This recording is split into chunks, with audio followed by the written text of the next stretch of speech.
accident. See, there's supposed to be a commercial playing right there. And at times, the machine doesn't want to play the video. So the Monty Show presented by the Advocates. When you've been injured in an accident, you need a lawyer, and you deserve an advocate, because every accident has a ripple effect. It affects your time, your health, your ability to make money, everything. That's where the Advocates can help. Speaking with an attorney is simple and 100% free.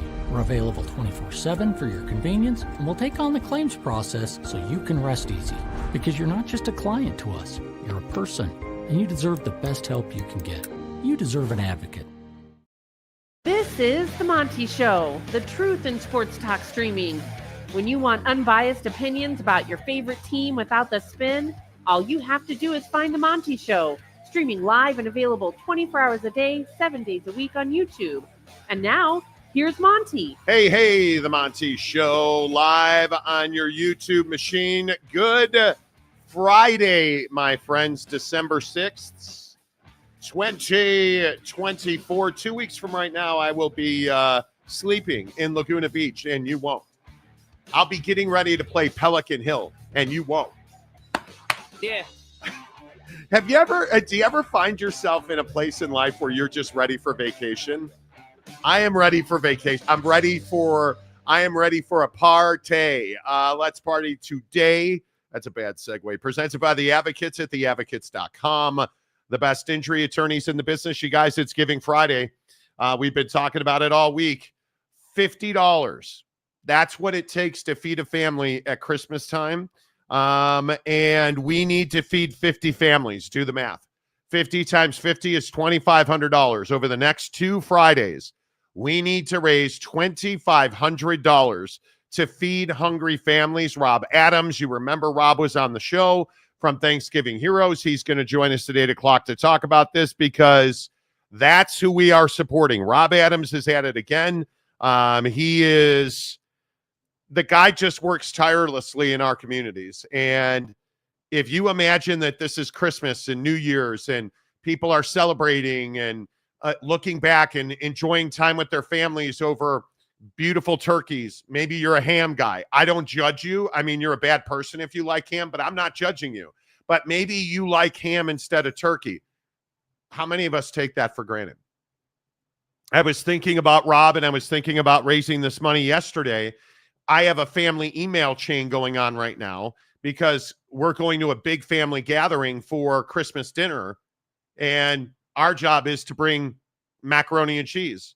Our job is to bring, and again, I ask you not to judge. Our job is to bring Brussels sprouts. I mean, I am not going. Put on Brussels sprout, dude. My pledge to you is I promise I will not eat the Brussels sprouts. That is my pledge to you. But I was reading the list of the items, the pies, the sides, the green beans, all of the stuff that people are committed to bringing. And I was thinking to myself, $50 to cover this is crazy. But that's what Rob Adams is doing. He's raising $50 for 50 families. He's going to take that $50 and he's going to build a box of food. And he's going to drop that food off so that families have Christmas dinner. That's what we're talking about today. I ask you to get on Venmo. Make a donation. $5, $25, $100. If you have it in your heart, you have it in your wallet, I ask you to make a donation on Venmo. If you're going to give a membership today, please donate that money on Venmo to the Advocates. Advocates donations, 100% of your contribution goes to Rob Adams in his effort to raise $50 for 50 families to provide Christmas meals. It's $2,500. That's what we want to raise to help Rob feed 50 families at the holidays. We can do that. You guys, we can do that. We've done $10,000 in one day on this show. We could do $2,500 over 2 weeks. And I understand it's a lot of money. There's a lot of people struggling. If you are not able, hey, don't worry about it, man. Not a problem. But if you are able, if you have it in your wallet, you have it in your heart, I ask you to make a donation.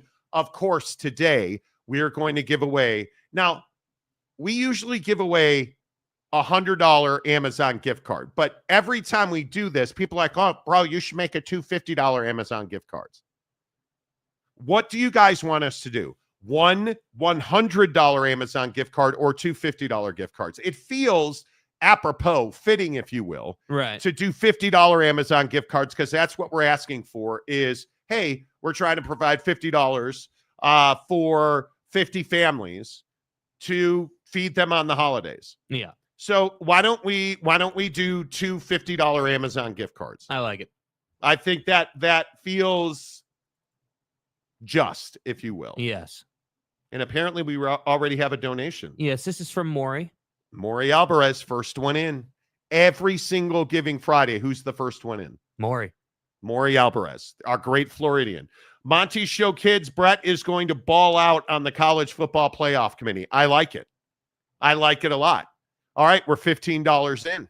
Let's do this thing. $50 for 50 families. Two $50 cards makes more sense. Okay, we'll do it. Let's do it. Two $50 cards so more people can win. $100 $1 Amazon gift cards. I mean, that's an option. That's an option. But we know that you guys are helping us meet this goal. $50 at Christmas time at Amazon that'll get you a lot. That'll get you a lot for sure. Mike Smith, I am a gimp. I just watch my beard grow and wallow in my sorrow. Well, those days are over. Neil Brown got fired, man. Yeah. Like, those days are over. You're better. Monty can't make me mad. I know Gundy is doing like Bill Snyder. Whatever players he can't from the portal, he will get from JUCO. Okay. That's fine. Whatever you need. Yeah, whatever makes you feel better, dude. Yeah, whatever makes you feel better. Okay. Travis, ham is superior to turkey. Listen, man. Bro. Don't come in here and be that guy today. Right? James, Oak State James is already in the chat. You don't need to come in here and say inflammatory things that everybody knows you're just gaslighting us about. You don't need to do that. Nobody likes ham. Nobody. We only eat the ham because we feel sorry for the pigs. That's really what it is. We don't want who doesn't like a good piece of swine, right? Right. Yeah. I mean, swine's life. Okay, in the comments section, turkey or ham? I mean, I know what the answer, obviously. You're all going to say turkey. Yeah. I mean, who does ham? Yeah. Headbangers in leather, Mike Smith says, wow. Okay. Listening to Black Crows isn't metal. No, it's not. The eye patch. Guess Monty isn't looking at context. Hilarious. I don't know what you mean by that. What you know. Steak with mushrooms. I'm never going to say no. Giggity, whatever is hot off the roller is my choice. Well, there you go. See? You go. That's a really good take, dude. There you go. Fecal matter Jake. Yeah. Swine off the roller. You ate food off of a roller. I ate two well-manicured taquitos. It doesn't matter. You ate food off a roller. Well, it's just nobody. F around and find out. The Advocates, Monty Show, Boise State can shock the college football playoff by losing. Maury entry number 2. Maury already with $30. We're into this now. Let's go. Boise can shock the college football playoff by losing. Maury says smoked turkey. Yes. Costco gourmet turkey glizzies. It's going to be one of those shows today, isn't it? So Mike is slurping glizzies while listening to the Black Crows. Okay. Listen. I don't judge. Anita Dick and me. I don't judge. Yeah. Did you put us on the big screen today, Mike? Or do you have us on the full, TV setup so you can slurp glizzies comfortably? Wow. I don't even know. Matt Ritson, honey baked hams. In all seriousness, ham does taste good, but it can't be the main dish, dude. It cannot be the main dish. It can't be. Couldn't help yourself. It can't be like, wow, we did a whole ham, man. Help yourself. You're telling me you hate ham. Do you understand that pigs roll around in their own feces? That's not what we're talking about. Do you understand? Nobody said boo. That pigs roll around in their own feces. You get that. And I didn't say booed. I said feces. Bro. No. That's no.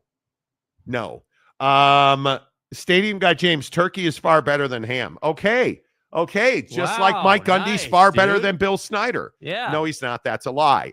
I'm with you. Mike Smith, damn you, Monty Show, you judgmental hating hyenas. Well, the eye patch. Worst diarrhea, Circle K hot dogs. bro, I'm not eating a Circle K hot dog. Says the guy who ate taquitos off a roller. Now you have standards all of a sudden? Yeah. Oh, stop. DeWitt Johnson. Gumbo is the main dish. Gumbo is never bad. It's internal. Well, yeah. Sean Mirzinski, hot take, neither. We don't really do main dinners for Christmas, Thanksgiving. Too much work for us to just not eat the leftovers. Okay. I mean, that's a fair take. My ideal Christmas would be no tree. Well, we have a tree. Turkey. And warm climate. I mean, that would be ideal. I hate the cold. Yeah. My ideal Christmas meal would probably be white meat turkey. Right. Rolled gold mashed potatoes with gravy. I'm down for some mac and cheese. Mm-hmm. And then sweet potato casserole. I want you guys to understand something. As an engineered human being that is remarkably healthy, even though you all say I'm fat, dying, and Mormon, my wife made purple sweet potatoes over the last couple of days. I don't know who's been hiding these from me. That is the single greatest potato I have ever had. Russet, rolled gold, red. I don't give a... The purple sweet potato my wife has been making, we routinely roast sweet potatoes and just eat them. Like we don't, she made these purple sweet potatoes. Now she tried to hurt me because she didn't cut off the nub at the end of the sweet potato. Right. Dude, there is no pain like chewing on a sweet potato nub. Right. But the purple sweet potato is rich and creamy and Stay hard. Just how you like it, huh? I'm telling you, it's woo. Welcome to the nightmare. Jake had to come to Jesus moment after eating off the roller, apparently. Dude, now it's all he'll do. Bro, there are levels to eating off the roller. You got No, there's not. That. Yes, no, there's not. Dude, how would Stop you know? it? Because you're exactly not a roller right. guy. I don't eat off the rollers. I have, standards. Right. But for those of us peasants in the world who have eaten off of a roller, Disgusting. I know it's really despicable, but ultimately there are levels to it. A quick trip, taquito off the roller is different than, a glizzy in a bun that's like 2 days old off the roller. No, it's not. Yeah, it is. No, it's not. No, it's not. You have to be nice to stupid people. Caleb Aylmore says roller hot dogs are usually top quality. No, they're not. No, they're not. Ric Flair, woo! Yes. Hot roast beef. Yeah. Every night for Jake. Yeah. Right. Every night. Right. Steven, prime rib for Christmas if we got a good bonus. Prime rib is so good. I've gotten into petite fillets, 6-ounce fillets. I had a bros. I got the macadamia nut crusted panko ahi. Yeah. At Mama's Fish House. Facts. Yeah.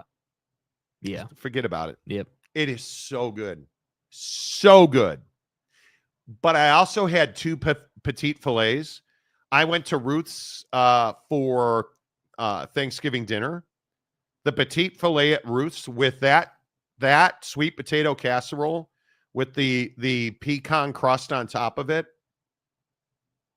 I don't look at rollers, let alone eat off of them. Uh-huh. Get on my level. Right. Oh, petite fillets right now. I'm here for it. Ham, if we got Jelly of the Month Club that year. Is cranberry highly underrated? I'm not a huge cranberry guy. Oh, I think it's highly underrated. Highly underrated. Nicholas Smith, if your cats are indoors, well, you can just stop right there because nobody likes cats. Yeah, come on. Nobody that listens to this show or watches this show. Yeah. Spotify, YouTube, Facebook, X, wherever you are. On your mom's TV. Yeah. You know, nobody that watches this show likes cats. We're all dog guys. I got the YouTube TV. I mean, whatever this bad investment for a tree no, come on. If you own a cat, that's like eating off of a roller at QT. He's got no class. We don't do it. Christmas brisket. Oh, burnt ends. Yes. DeWitt Johnson. Hey guys, I started following a show a few weeks ago and now it's part of my morning routine. We appreciate that. Nice job, bro. What is the mask about? I like it. It's a good look. He's a superhero, bro. Maury Alvarez. What does being Mormon have to do with being unhealthy? There's a running joke on this show. I can't remember who it was. Somebody said that I'm fat, old, Mormon, and dying because I was defending BYU. And now there's a commenter with the account name Fat Old Mormon Dying. Because I'm not fat. I'm portly. Right. And now I'm less portly than I've been. Uh-huh. But I've also said, hey, I'm super healthy. Mm-hmm. Like blood work, physical every year, butthole's good. Like everything's great. Like colonoscopy, perfect. No polyps, right? Like cholesterol's perfect. No issues. But there are people like, you're fat. You're not healthy. Okay. You do you, bro. How many Pelotoners are in our chat listening? Here we go. Because do you know those people in your life who just trip and fall into great wealth? And they're like, hey, Morty. Somebody in Texas died, so I got a free house. You know those people. Yeah. So speaking of being fat and portly, right, and such as in like, right. I've decided that I need to get back into Pelotoning. My wife Pelotons 4 or 5 days a week. Tread, bike, she does the whole nine. I'm for real. So I've decided I'm going to start doing that. So I hadn't said it out loud. And then I don't have fleas and ticks. But certain people in my life who act like fleas and ticks were like, hey, Marty, can I have your Peloton? That's not what happened. Like dude. straight up calls me and is like, I want your Peloton. So what actually happened was Jake said I'm broke like a little punk ass. And as you can see, I'm going through some shit right now. Jake said I'm getting a Peloton Plus. And I said, well, so are we. Why don't you just take our current Peloton and save yourself the 2 Gs? So he falls into a free Peloton. Yeah. Again. Yeah. Because today we get a new Peloton delivered to the crib, which has nothing to do with, feeding 50 families. Right. Which is what we're doing here. Giggity. Yes. Giggity coming in strong with $50. We appreciate that. So we're $80 in. We are $80 in. Advocates on Venmo is Advocates donations. Please, no roller food items for the families. Monty. Okay, when Rob Adams comes on the show, he's the guy that's going to deliver the food at 8:00. I promise you, the first thing I'm going to do is ask him, Rob, have you ever eaten food off of a roller at a gas station? First question I'm going to ask him. First one. Most important part of the conversation. Right. Don't miss it. That's in an hour and 40 minutes. Rob will join us. Giggity, as always, amazing human being. Thank you for your service to our country. Giggity is in the military. Thank you for that. And thank you for the donation. Hit it up. We're trying to raise $2,500 for 50 families to have Christmas and holiday meals. That's what Rob Adams is doing. He did that for Thanksgiving Heroes. We're doing it again. So we're at $80 now, which I appreciate. We are off to a really good start. And again, I say, if you're going to donate memberships today, and I know every day you guys are so generous the way you donate memberships, please consider donating on Venmo. And it is good for us financially. People stay in the membership overwhelmingly. When we donate memberships, they stay. Today's not about that. Today's about making sure that as many people as possible in our communities have meals at Christmas and for the holidays. So if you're going to donate memberships today, please consider donating on Venmo. Mahi Mahi, yes, so good. So good, dude. Bronco McFord, do you drink tea with your pinky while you're eating that petite filet? I don't drink tea. I only drink Aquapana water out of a glass bottle. Yeah, glass bottled water. That's it. You know, like, hey, I don't. Why are you guys hating on the petite filet? I don't even try to hide from it. I eat at Roots. I eat petite fillets. Yes, I do. I make sweet pies for dessert. Okay. Sweet potato pies. They're so good. They are so good. Nacho Libre. Roller hot dogs at a convenience store are as safe to eat as gas station sushi. Truer words have never been commented on the show. Never. Not Mrs. Monty and I shop at a grocery store where they have a whole case of sushi. This case. I won't even eat that sushi. Even grocery store sushi makes me nervous. Does it really? Yes. Yeah. I'm not so sure I want to do that. Yeah. Patrick says if Boise State loses, does UNLV get in the playoffs? We're going to talk about that in about 8 minutes. Calford, pepperoni and blue cheese. God, dog. Bro, what are you doing? See, and we were trying to be nice about the whole. It's Friday. We're chill. We're just hanging out. Yeah. And then you got to come in here and choose violence with your pepperoni and blue cheese nonsense. Really? Come on. Danny Hernandez. I watch you daily and have a cat. I hope Lincoln Riley gets a lifetime extension. I didn't understand until now that USC fans own cats. I had no idea. Do you know the fecal matter that's in that litter box? Well, wait, hold on, Danny Hernandez. Are you telling me that you don't have an automated, like, auto clean litter box? What kind of life are you leading? Are you let me guess, you're in a seedy apartment in Reseda, aren't you? Oh, what a loser. It's all you San Fernando Valley jerks. If you have a cat, leave, you can stay and shut up and act like an adult.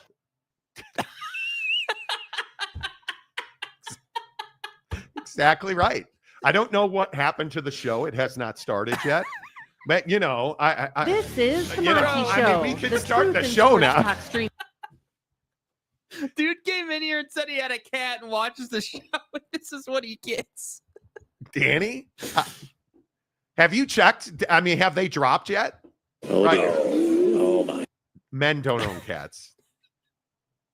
But do you have one of those auto cleaning? My job as a kid, and this is probably why I'm traumatized. My job as a kid, when we lived in the haunted house, we had a cat. I have 2 great childhood cat stories. I don't know why I hate cats. I had a good childhood cat. My cat, Foxy. Cat's name was Foxy. For whatever reason, because my parents were not smart, Exhibit A, we took our cat on a cross-country trip. And our cat got away at Yosemite. We lost our cat at Yosemite. I kid you not, that cat made it all the way back to Northbrook, Illinois. I am not kidding you. I don't know how, but that cat made it all the way back to Northbrook, Illinois. Okay. Number 2, I've told this story. This is not new, so I apologize if you're a long timer. I lived in Evanston, Illinois on good old Lincoln Avenue in a haunted house. My cat in the haunted house routine. So we had this big, long staircase. It was probably, as a kid, I thought it was 200 steps. I'm guessing it was 10, 20 steps, like a normal staircase.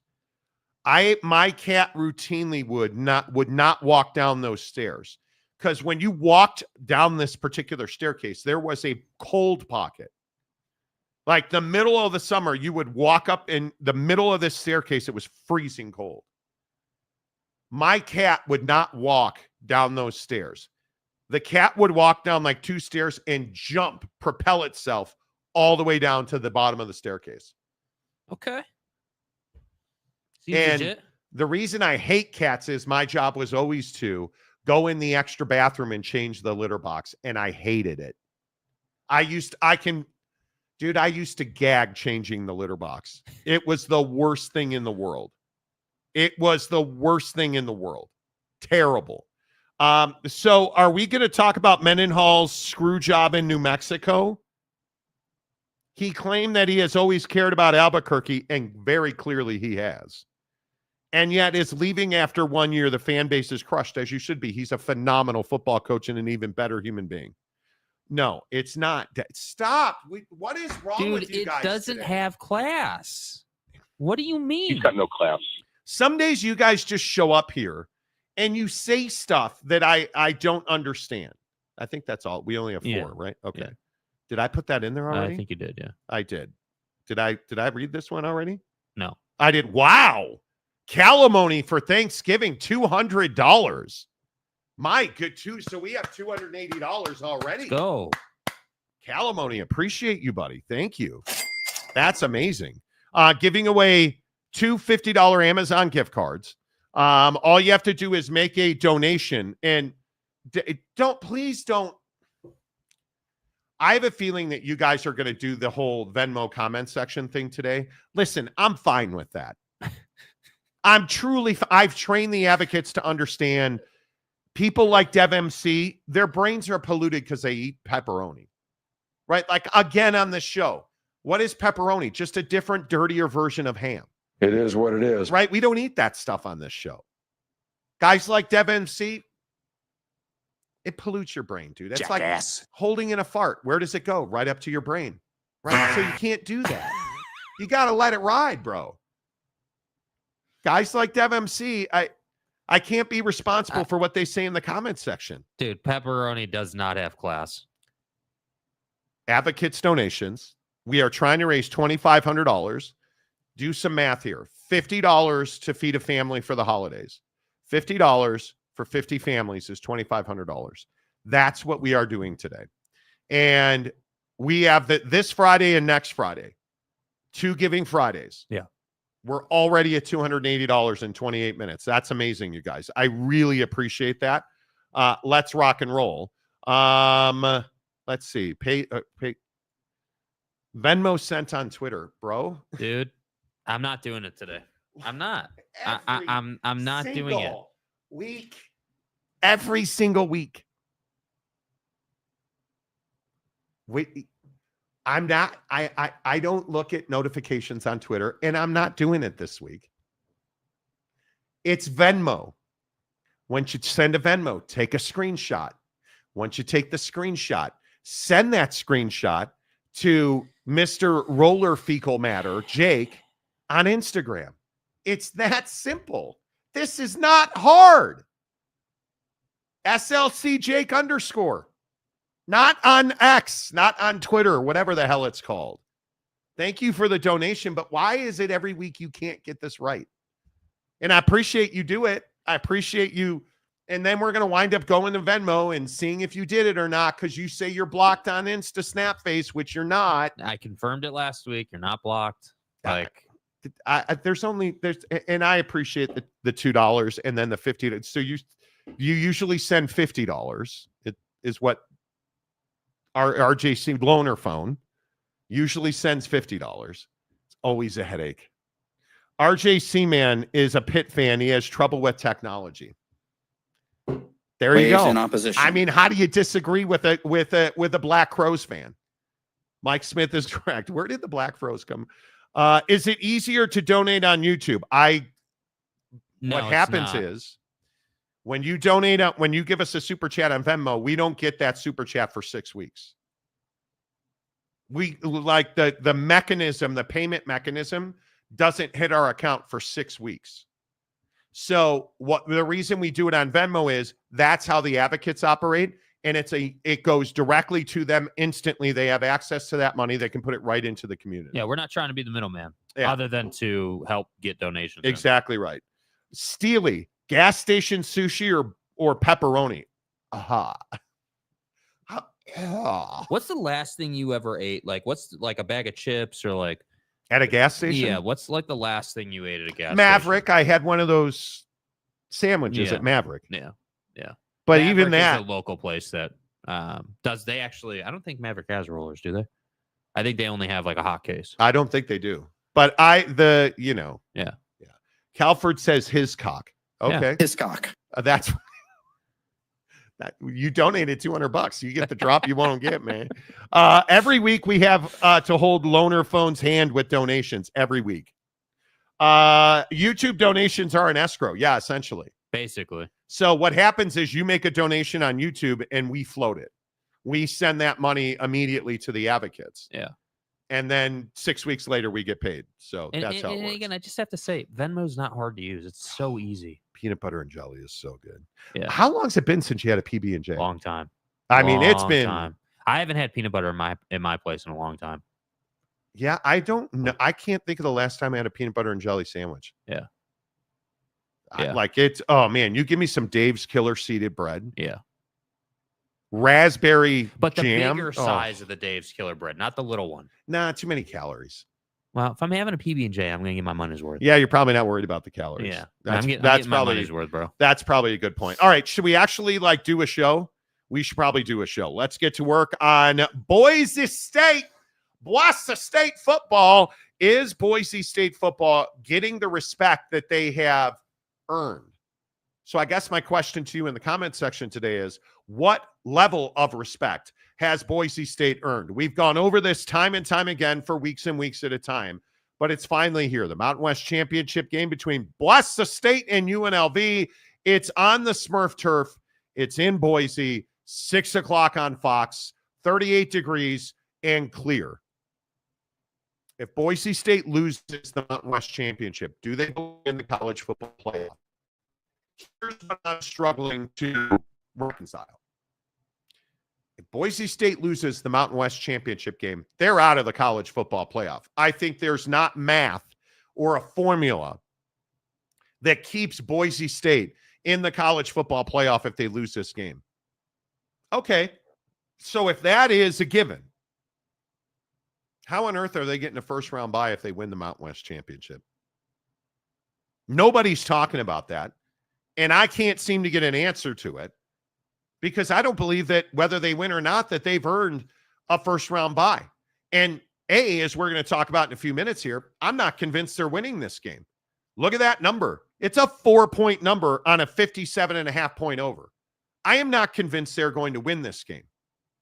If Boise State doesn't win this game, Jake, I don't see any way that they are in the college football playoff. Well, and I just think that Boise State is such a, volatile team in this conversation. I mean, you have one sector of college football fan who obviously is a Boise State fan, Mountain West fan, who is just going to die on the hill. And then you have the other part of the room who is sitting here saying, hey, well, you haven't really played anybody and you lost the only team you played against. And then there's another section of the room that I think just doesn't give a damn about Boise State, because even if they were to win this game, and let's say they did get a first-round bye, and let's say everything was perfect for them, you're not winning a national championship at Boise State. You're not beating Georgia and Texas and these other teams. So the question that I think has to be sort of levied today is like, okay, how much does the Boise State conversation actually matter in the bigger picture? Because we've got commissioners left and right using Boise State as either a positive for their conference or a detriment to their conference. Yesterday, we'll probably play it again today, but Brett Yormark talking all about how Boise State shouldn't be ranked ahead of their conference champion. Obviously we've got, Gloria Navarez talking about this. You've got, Jim Phillips talking about it. Like, there's commissioners left and right talking about Boise State. And that's what comes to my mind is like, how much does Boise State in what they've done this year actually matter to the college football playoff? Is it good if they get the first round bye? Is it bad? To me, I think for the system overall and how much people want to talk about college football, it's probably a good thing for the conversation for them to go ahead and win this game and somehow get that first round bye. But I think ultimately it doesn't matter because you're not going to beat anybody in the college football playoff. And that's what I really struggle with. Well, and I love Gloria Nevarez. I think she does a great job as a commissioner, but she held a presser this week. And she said one of the most, I want to be careful. This is one of the most foolish things I've ever heard. It's unfounded. But what Gloria Nevarez is doing her job here. Yeah. She is a PR person at this point. But there's not a chance in the world if UNLV wins the Mountain West Championship that they deserve a first round bye. The idea that byes should be awarded based on anything other than their performance and ranking is unacceptable. We feel strongly the Mountain West champion, whoever wins, based on their body of work this season, will deserve a bye. If Boise State wins, the committee has already acknowledged that they are a 4 seed, and they would have defeated a number 20 UNLV. And depending on what happens out there in other champ games, they could be a 3 seed. If UNLV wins, they would have defeated a number 10 ranked Boise State on the road. Again, reiterating, Boise State has an 11-game home win streak. This is a much stronger performance than the winner of a Big 12 championship, which features 15 versus 16 ranked teams. Wow. Bro. First of all, Glory out here like she's Mike Tyson throwing haymakers at the Big 12. There's not a chance in the world that UNLV, if they win the Mountain West Championship, should have a first round bye. There's not a chance in the world that Boise State, if they win the Mountain West Championship, is more deserving than Arizona State or Iowa State. I understand why Gloria is saying it. I love her moxie. I love the attitude and the chutzpah that she used to say it. But that's just not the facts of the case. And I have a lot of respect for Gloria Nevarez. She's completely wrong. I much more side with Brett Yormark on this. The committee continues to show time and time again that they are paying attention to logos versus resumes. I've said that before. I want to say it again.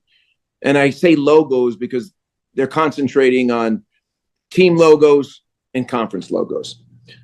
Strength of schedule should matter. And wins against Power 4 opponents should matter. 74% of the Big 12 wins were against Power 4 opponents this season. Meanwhile, the group of 5 is 11-80. I want to say that again. 11-80 versus Power 4 teams this season. And in no way should a group of 5 champion be ranked above our champion. And I'm going to say that one more time.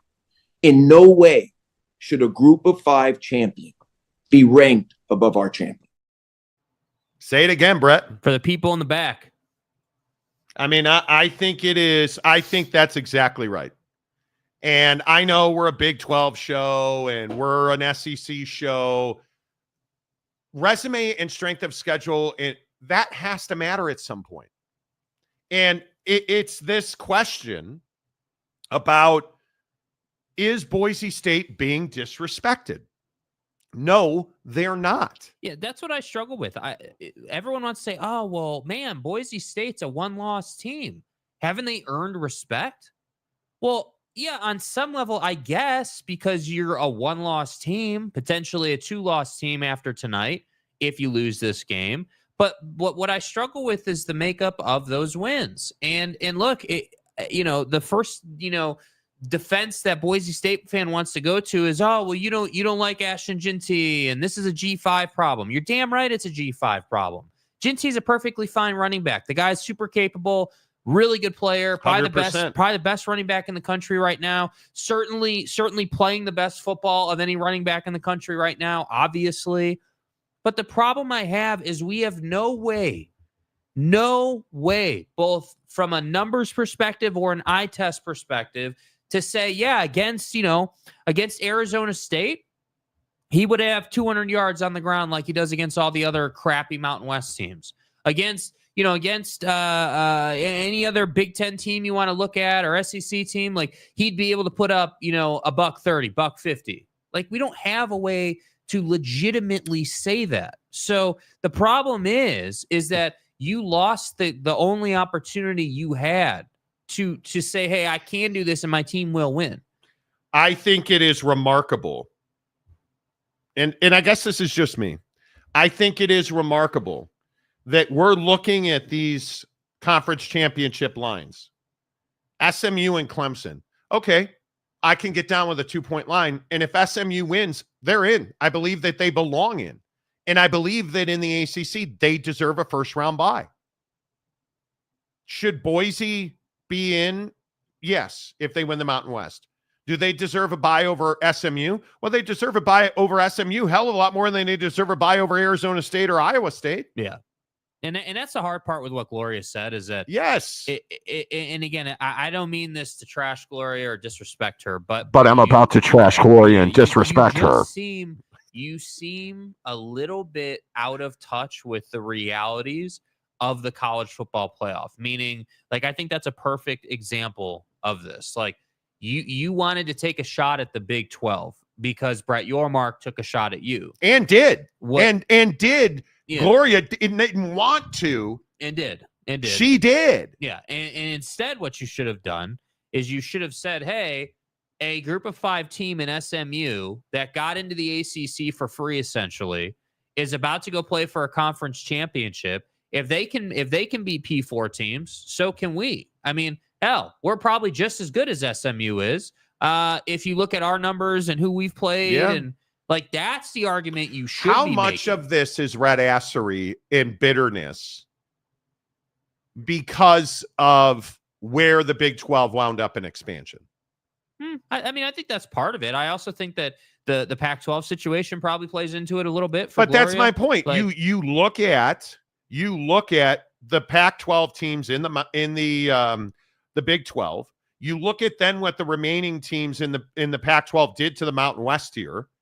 Have them essentially tied up in litigation, right? You look at like SMU essentially buying their way into a power conference.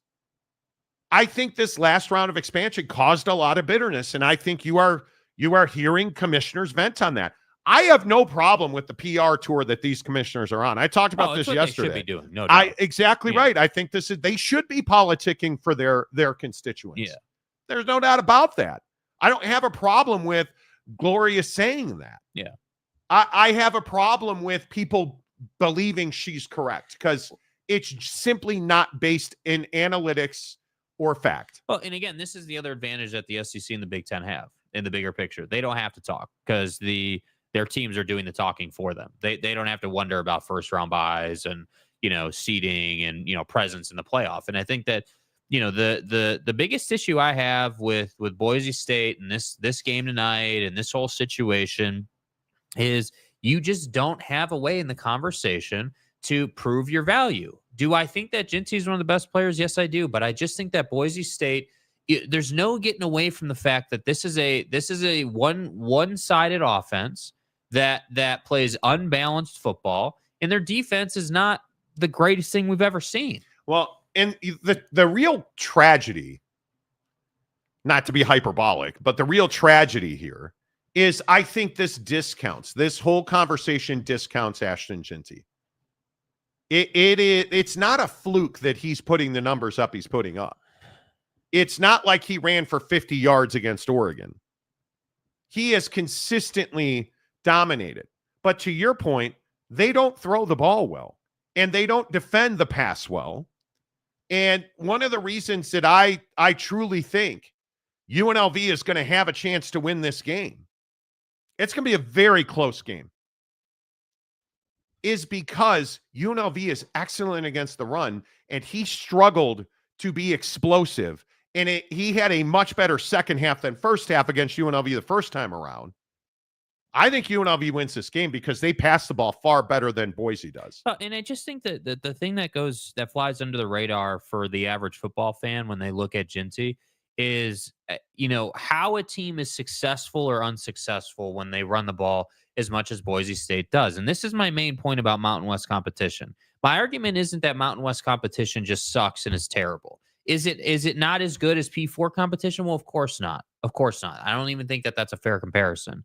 But it's more that the Mountain West competition that Ginty plays against is not typically assignment sound and run defense. They're not typically, doing what they need to do to stop him. All they're doing is allowing him to get to the second level, and then he's able to shake guys. He's able to run through a lot of those defenders. What I would say about Boise State and Ashton Ginty is, when your toughest stretch on your schedule is likely Washington State, Utah State, Hawaii, UNLV, because they don't have a 4-game stretch that's like, well, I don't know how we're going to win this game. Their Oregon loss was week 2. Their best win, well, it's probably at UNLV. Other than that, like, Utah State's not a good football team. Hawaii is 5-7. Like, I even look at, like, Nevada's the worst team in that league at 3-10 and 0-7. Who are you, Oak State? Like, I just can't find a way to say, man, that was impressive against a 5-7 Oregon State team, or, man, that was really impressive, at the time against, what ended up being a decent Washington State team. Like, I can't find the stretch where I can say to myself, man, let me tell you something about Arizona State's schedule, where Arizona State struggles, right? You look at Arizona State's schedule and you say to yourself, man, Arizona State ended the season with at K-State, BYU, Arizona, who they trounced, and then they got to go and play Iowa State in Tarrant County. That stretch right there is more difficult than any stretch that UNLV or Boise State played at any time during the season. Yeah. Then you look at that they played an SEC team in Mississippi State. You look at that they played Utah. Look at the defenses that Arizona State went against. A Utah defense, a K-State defense, a BYU defense. Now they're going to face Iowa State. They played the best that the conference has to offer, which is exponentially better than anything that Ashton Ginty and Boise State saw this year outside of Oregon. Yep. So you played Oregon and lost. Arizona State played Mississippi State and won. Okay, call that even. What about the rest of the schedule? Arizona State played an exponentially more difficult schedule than you did. 100%. And I don't understand why, when you look at, hey, they lost to Cincinnati and Texas Tech, 2 not good football teams, in my opinion. But those are 2 Big 12 football teams.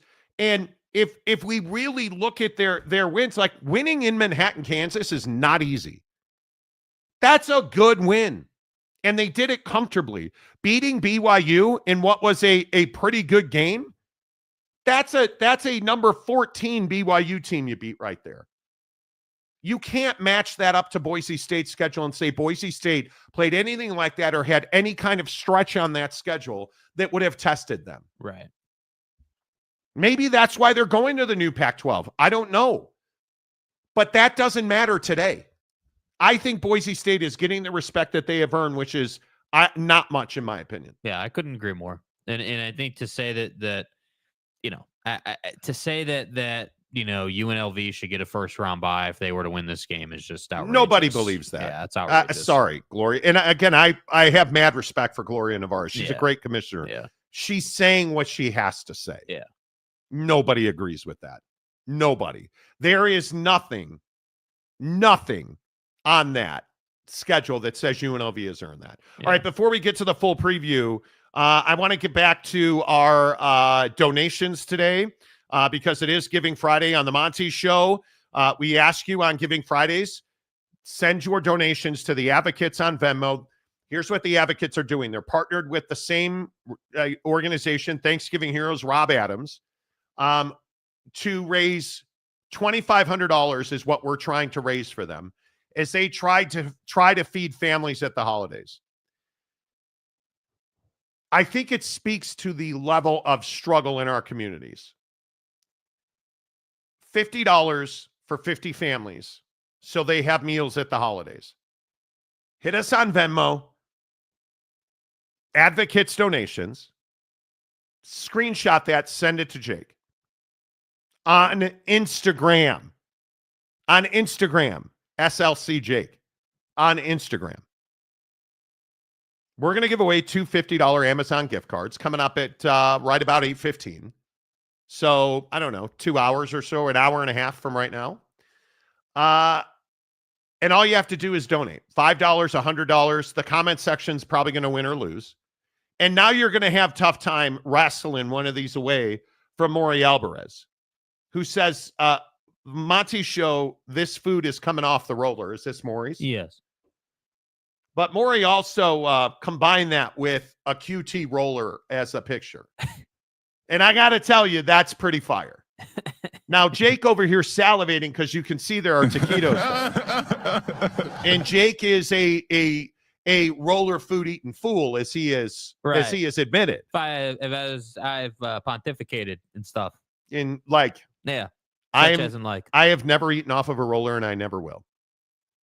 And I'm proud of that. But Maury, that's right.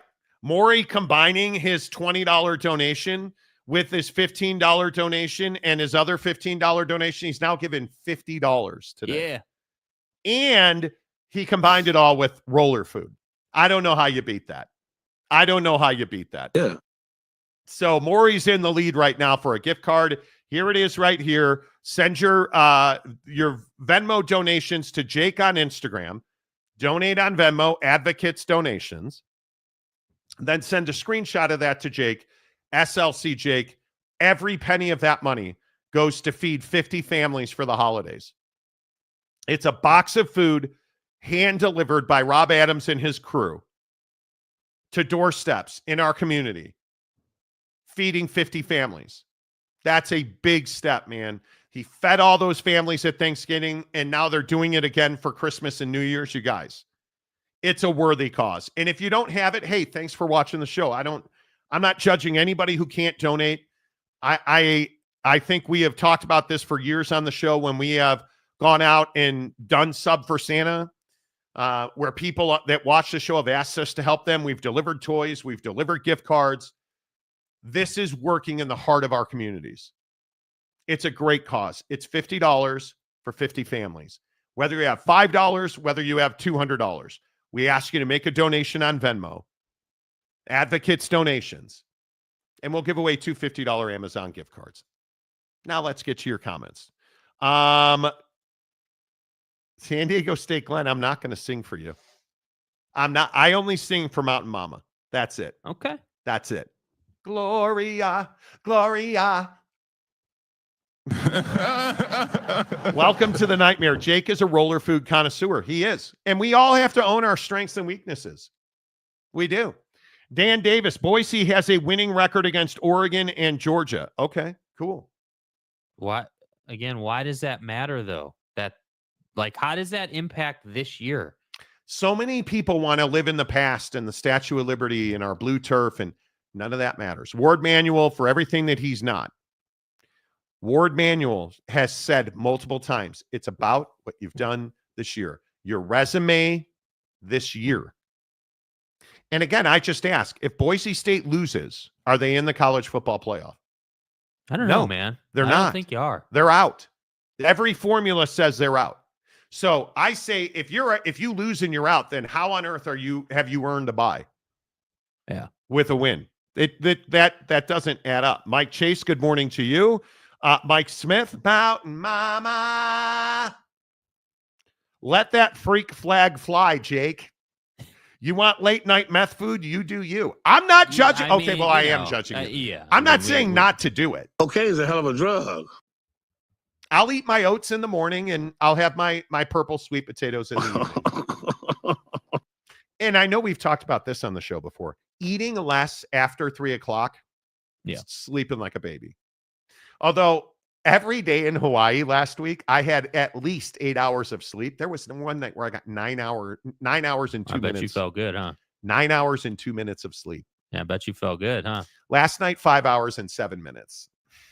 It's a pretty big difference. Oh, dear. Oh my. Getting up at 4 o'clock is not hard. Not hard. Yes, it is. That's a lie. It's very difficult. Because people said Boise State would not win those games in the past. Okay. But what does that matter if they get in or not in this year? We're talking about resume getting in or not getting in. Yeah. And again, I still think the biggest problem here is you're downgrading Ashton Jeanty as part of this conversation. And I don't believe we should do that. Yeah. I just don't.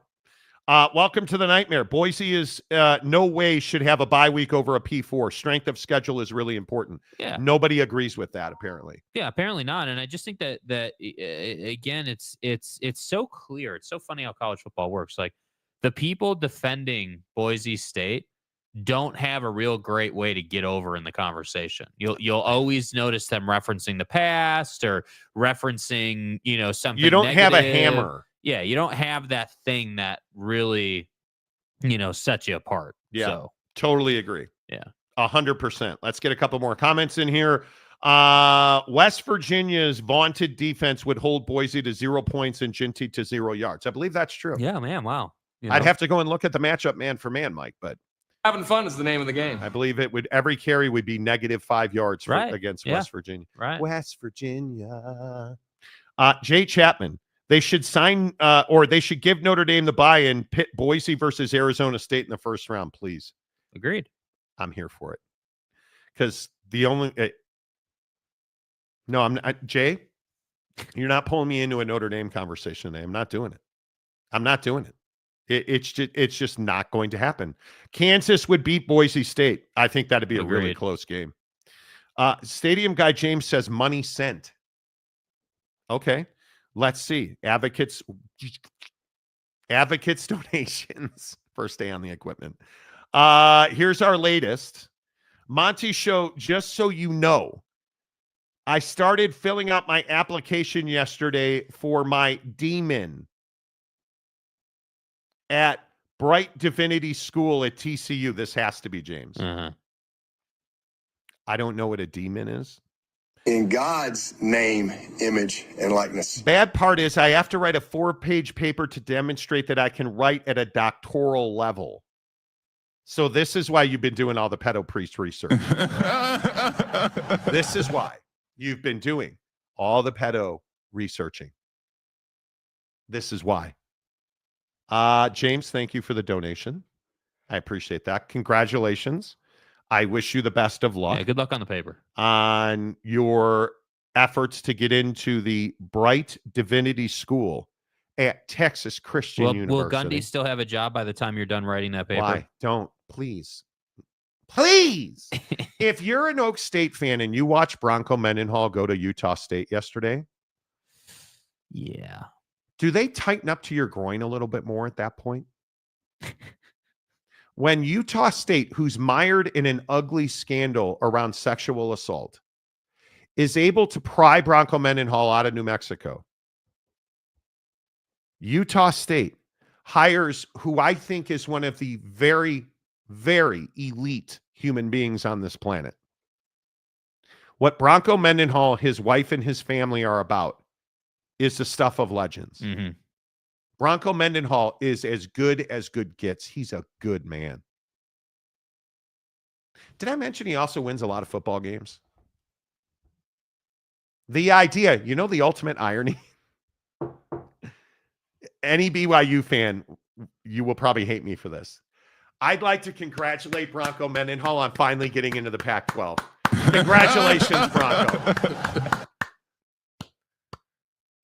Bronco Mendenhall finally got into they wanted to BYU when he was the Pac-12 at BYU. In BYU, the Pac-12 was like, nah, bro. He got into the Pac-12. Congratulations, Bronco. Nice job. That is about the best hire in the last 5 years. You're scandal-ridden. We have accused and terminated people here for not properly reporting sexual assault. Right.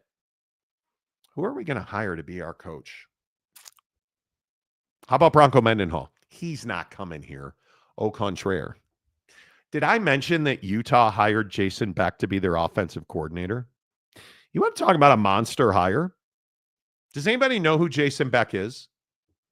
Jason Beck is the offensive coordinator with Bronco at New Mexico. And I'd remind you that he had one of the best offenses in the country and one of the most productive quarterbacks in the country. That quarterback's in the portal. Jason Beck's going to Utah as the offensive coordinator. Why is this a monster hire? Well, because Ben Arbuckle told you to pound sand and went to Oklahoma. Okay. Well, we didn't get Arbuckle. What are we going to do? How about we find somebody who runs an offense that you, Kyle Whittingham, have never had and don't want? Apparently, that's not true anymore. Let's go get a slingshot of an offense. Let's get Jason Beck and his world-beating quarterback, bring them to Salt Lake City, and have a pass-first aggressive style play calling.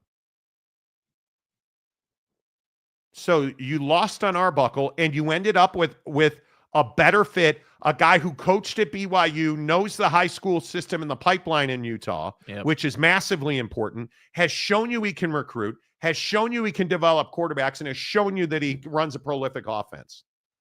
Yesterday was a very good day for football in the state of Utah. 100%. I mean, if there's a better hire for Utah State, I don't know who that would be. If there's a better OC hire for Utah, I don't know who that would be.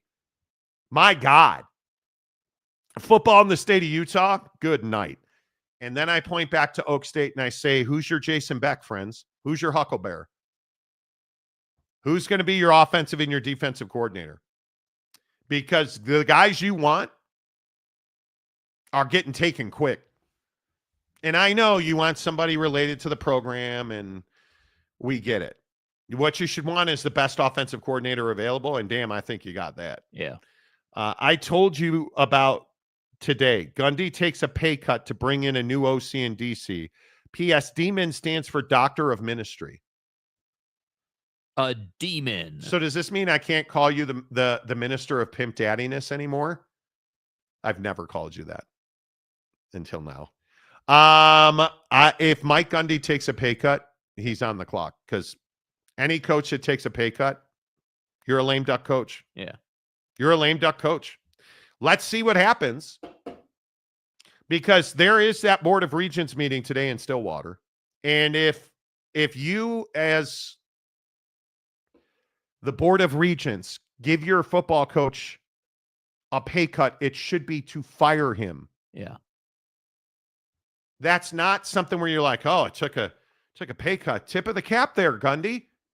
Or excuse me, tip of the visor there, Gundy. No. Am I wrong? Like, in the comment section, am I wrong that a coach taking a pay cut to better afford offensive and defensive coordinators when you have more money than God incarnate, or excuse me, when you have more money than the pimp daddy of ministry? Do you know how much money and assets you have at Oak State? And you're making Gundy take a pay cut to afford coordinators? Yeah, let me go there. Come on. You got to be better than that. You got to be better than that. Dan Davis, good morning. What's the team that Boise lost to ranked? How did they lose that game? What was the score? Oh, and where did they play? Well, we've talked about this. You lost on the road to arguably the number one team in the country in week 2. The problem is you don't have a quality win since then. It's not that losing to Oregon should be something of a black mark for a G5 team. It shouldn't be. The problem is you don't have a win after that. Yeah, there's no get back. You don't. It's what I say about Notre Dame being a paper champion. Notre Dame lost to Northern Illinois. But when did they do that? Early in the season. And they beat Army. They beat an upstart Navy. They beat USC. Like, at least they have notable wins. Does Boise have a notable win? Is UNLV in Las Vegas a notable win? I'm going to have to say it's not probably a notable win. Yeah. That's the hard part. And I again, if you've watched this show at all, you know I've said all season long, I love Ashton Jeanty. Playing at Boise State's bad for him because it's probably going to cost him the Heisman Trophy. If he had done that at Oregon, the guy's a Heisman Trophy winner. 100%. There's not even a conversation. The guy's a Heisman Trophy winner. The problem is I'm not sure that anyone believes he would do it at Oregon. I think that's a big question. That's the problem. And more to the point, Travis Hunter did it at Jackson State, and then what did he do? He did it against a really good schedule at Colorado for 2 years in a row. So it's not a fluke, and I think he's going to win the Heisman. Fat Jesus. Who should win the Heisman every day on this show. Jake's gently used Trump shoes, size 7. And it's very powerful. Has anybody on this show bought Trump's shoes? Fat Jesus, did you buy Trump's shoes? Bro, if you did and you didn't send a picture, I am disappointed. Yeah. You got to, come on. You got to show us what you got there, dude. Come on. So now we're just short of $500 on the show. Come on, let's go. Keep going. Hit the advocates on Venmo. Advocates donations. We're trying to raise $2,500 today and next Friday. Let's get half of that today. Let's get in its volume of donations. $5 is absolutely acceptable. Yeah. $200 is absolutely acceptable. $20, $50, $5. It doesn't matter. Every penny counts. We'd love to raise $2,500. $50 for 50 families to have a meal at the holidays is life-changing, difference-making. Rob's going to talk about it again coming up in 15 minutes. Rob Adams will join us. He's the one spearheading this. Can you imagine what it's like as a kid not knowing that you're going to have a meal on the holidays? Rob lived that, which is why he's so passionate about it now. Thank you, Fat Jesus, for the donation. Let's see. Who else is in the comments? Maury Alvarez, a member for 23 months. Maury, hope you and the fam are well. Boise State should be a win or you're out. I agree. Yeah. And I think they are. Boise would win the Big 12. They wouldn't, and here's why. And I've heard this 1,000 times. Boise doesn't defend or throw the ball at a level required to win this conference, the Big 12. I've heard this repeatedly. Show me the offense in this league. Arizona State. Does Arizona State pass the football? Yeah, they have one of the best young quarterbacks in the country. Do they run the football? Exceptionally well. But what else do? They beat your ass in defense. They are physical. Do you guys not understand who the head coach at Arizona State is? Bro, you don't want that smoke, man. Do you not understand when we're talking about motivators? Oh, please hear it. You want to know who the head coach at Arizona State is? Same thing we said earlier in the week. Twist the knife. We have yet to finish the motherfucking game. We've yet to do that all year. We've done the same. Finish the motherfucking game with a vengeance. If we think we are who I think we are, a team that can compete for championships, we come out in the second half and we twist the knife. No pity for the motherfucking kitty. Let's go. Give me a helmet and shoulder pads. Are you out of your mind? Dilly, my guy. Yeah. I love Kenny Dillingham, the Fighting Dillinghams. Dilly. Please put Arizona State and Boise State on the field. That doesn't mean that Ashton Jeanty is going to have a bad game. It's not about hating on Jeanty. No. I just think that Arizona State's a better team. Like the Big 12 has better talent to offer. You're crazy if you think Boise State. Let's get into it. UNLV. Boise State, Smurf Turf, tonight, 6 o'clock, Fox. What's the biggest issues? What are the biggest issues facing Boise in this game? Familiarity breeds contempt. UNLV knows you intimately well. You are who you are. You don't throw the ball well. They cover the pass well. You ran the ball far less effectively against UNLV than any other opponent, including Oregon. UNLV is led by an exquisite defensive mind as their head coach. And it's really difficult to beat the same team twice in the same year, especially at a championship level. And Odom has UNLV playing at an exceptional level right now. That's a good football team. That's a 10-win football team. And when you look at the way that UNLV and Boise State have built their seasons, they're not very different. You look at the fact that UNLV scheduled Houston, K-State, both in the first 3 weeks of the season, and they won both those games. Now, was Houston or K-State good at that point? They were not. But you can only play who's in front of you, a la Oregon, who beat Boise State in a very close game, right? They won those 2 games. They also scheduled Syracuse. So, wait, you're telling me that they have 3 power programs on their schedule? They do. They lost to Syracuse 44-41 in a shootout. And their other loss was Boise State, 29-24 in Las Vegas. That's not great that you lost both your games at home. But you have good wins over power programs. And this team has not lost since that Boise State game. And what they've done at UNLV is they have pointed themselves at Boise State now for the last 6 weeks. We're getting ready to play that game. So let's go boot heel Hawaii. Let's go pound San Diego State. Let's go pound San Jose State. Let's go pound Nevada. And I'd remind you, that game at Hawaii is one of the more difficult road trips you have to face. And was that game close? It was. Timmy Chang and the boys couldn't get the job done. UNLV did. And UNLV is 10-2, 6-1 in conference, and they've got a chance at redemption tonight. And if you're a Boise fan, here's what should scare you about this game. Boise State does not throw the football well. And it's one of those things where UNLV is third in the nation with 8 turnovers spread out over a wide span. They don't commit penalties. They just simply do not commit penalties. Right. They have the 4th best rushing attack in the country.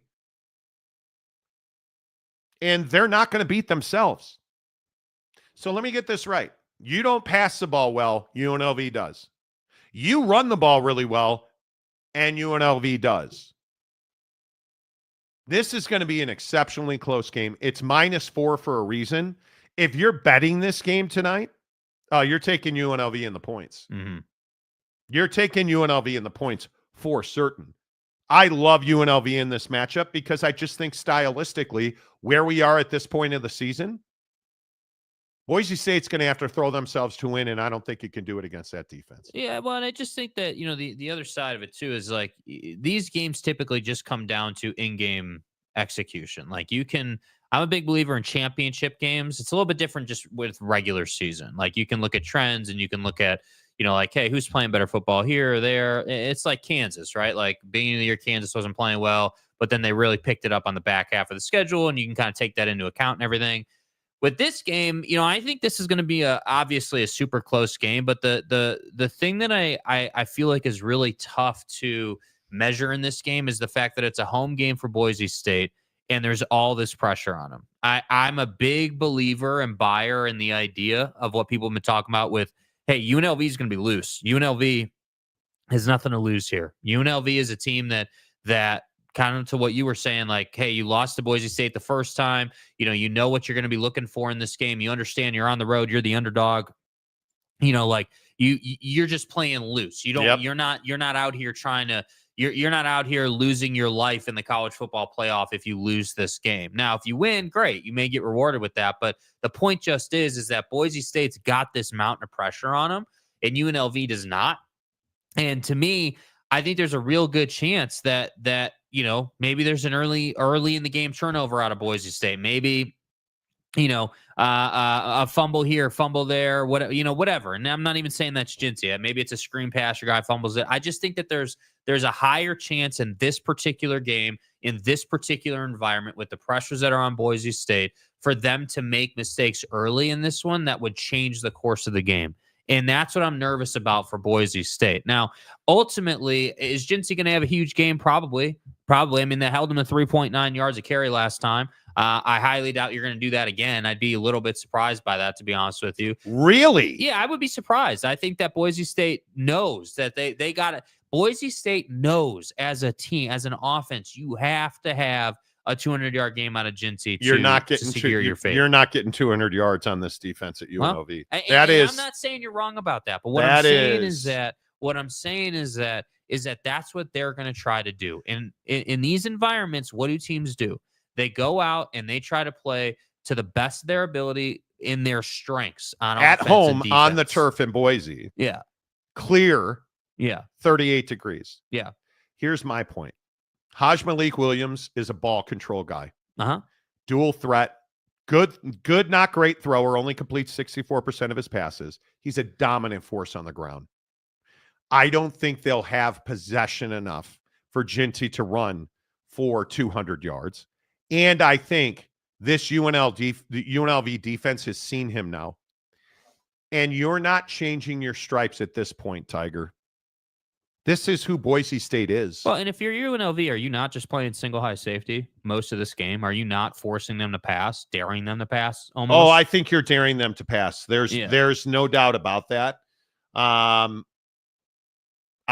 biggest question is, how does UNLV deal with the cold? Is the cold weather a factor? I don't think it'll be, because there's not going to be snow. There's not going to be rain. It's going to be crisp and cold. Yeah. I think here's my question. Does Haj Malik Williams break off a 30-plus yard touchdown run? If he does that, UNLV wins the game. If he does that, you're in real trouble, because then Boise's going to have to play closer to the line of scrimmage. The other question I have is, does Boise respect the run game at UNLV? They're running for over 200 yards a game. And my question is, what does UNLV do to bring Boise closer to the line? You run the football. And I think if somebody in this game can find explosive plays, Ashton Jinty. Yeah. If he breaks off a 35, 40, 50-yard run for a touchdown, Boise's going to win the game. I can't see that happening. You've seen this cat once this year already. You know him. You know how they play. You know what it feels like to run into Boise State face mask to face mask. This defense wants you. This defense is hunting you. I don't think UNLV's at all intimidated by the atmosphere in Boise. I think Odom does a great job getting his team ready to go. I got to believe that this is a high-scoring game, meaning I think that it's going to go over the number. I think this is a 31-24 UNLV win. Yeah, I think, man, that's an ass-kicking. 31-24. That's a possession. Yeah, but that would be, dude, that's a big spread on the road. For to me, I don't know.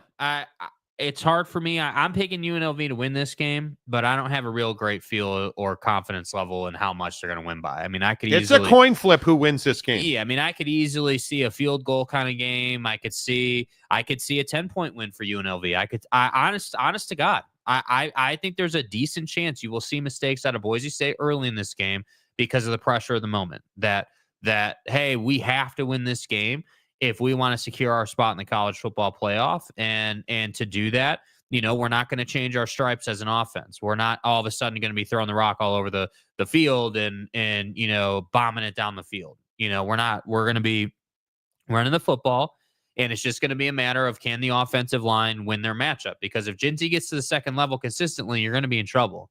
But if you're holding him, if you're getting to him 3 yards past the line of scrimmage, you're going to have success. So I would say a safe play is probably is probably a win, a cover, and an under for UNLV because there's going to be so much running in this game.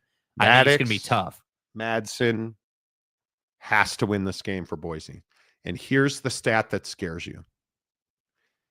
With Maddox Madsen, they average 7.7 yards of completion. Mm-hmm. When they play teams that give up more than 7.7 yards per completion, they win. And they win comfortably. There's 2 teams that they've played who give up less than that. You know who I'm going to say. It's Oregon, and it's UNLV who gives up 6.3 yards of completion. And those are their 2 closest games. And Maddox Madsen was not able to deliver wins for them in those 2 games. Ashton Ginty had to have a big performance in the second half to keep them in the Oregon game and to beat UNLV. Because remember, UNLV shut him down in the first half. He's got to find that moment of magic. Ginty in the second half. He's got to find it. But Maddox Madsen has to be clean in this game. Cannot turn the football over. Because again, UNLV is not going to beat themselves. Williams doesn't turn the football over, and they don't have 10 penalties a game. Right. So you're going to have to really find a way to and again, I'm not trying to over dramatize it. You're going to have to force UNLV to do things that they don't normally do, to make mistakes they don't normally make. And Barry Odom's teams don't do that.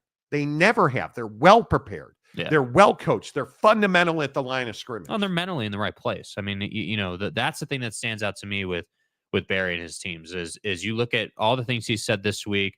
The energy coming out of that team is put the ball anywhere, any line of scrimmage you want. Yeah, and we'll show up. And I think that I'm just telling you, and I don't know how to measure it or put it in terms of point spreads or touchdowns or field goals, but I'm telling you, this dynamic of UNLV having nothing to lose, playing free football, playing fast, going in there trying to wreck a season versus Boise State playing tight with pressure, I think that is what will let us know what kind of team Boise State is. If Boise State comes out and they look loose and they're playing well, then I think they're going to have a good night. But if they come out and they look tense and they're not running well and they're having to kind of get into the game a little bit, then I think this game is going to be chaos. Okay. Speaking of chaos. Yeah. Oh, boy. Zayden Schoenhofer. First of all. And I hope I'm getting that right. Zayden Schoenhofer. Never heard of you. Appreciate you listening. You're amazing. $200. Group of 5 teams should not get a bye, period. I don't Venmo. Please pass along.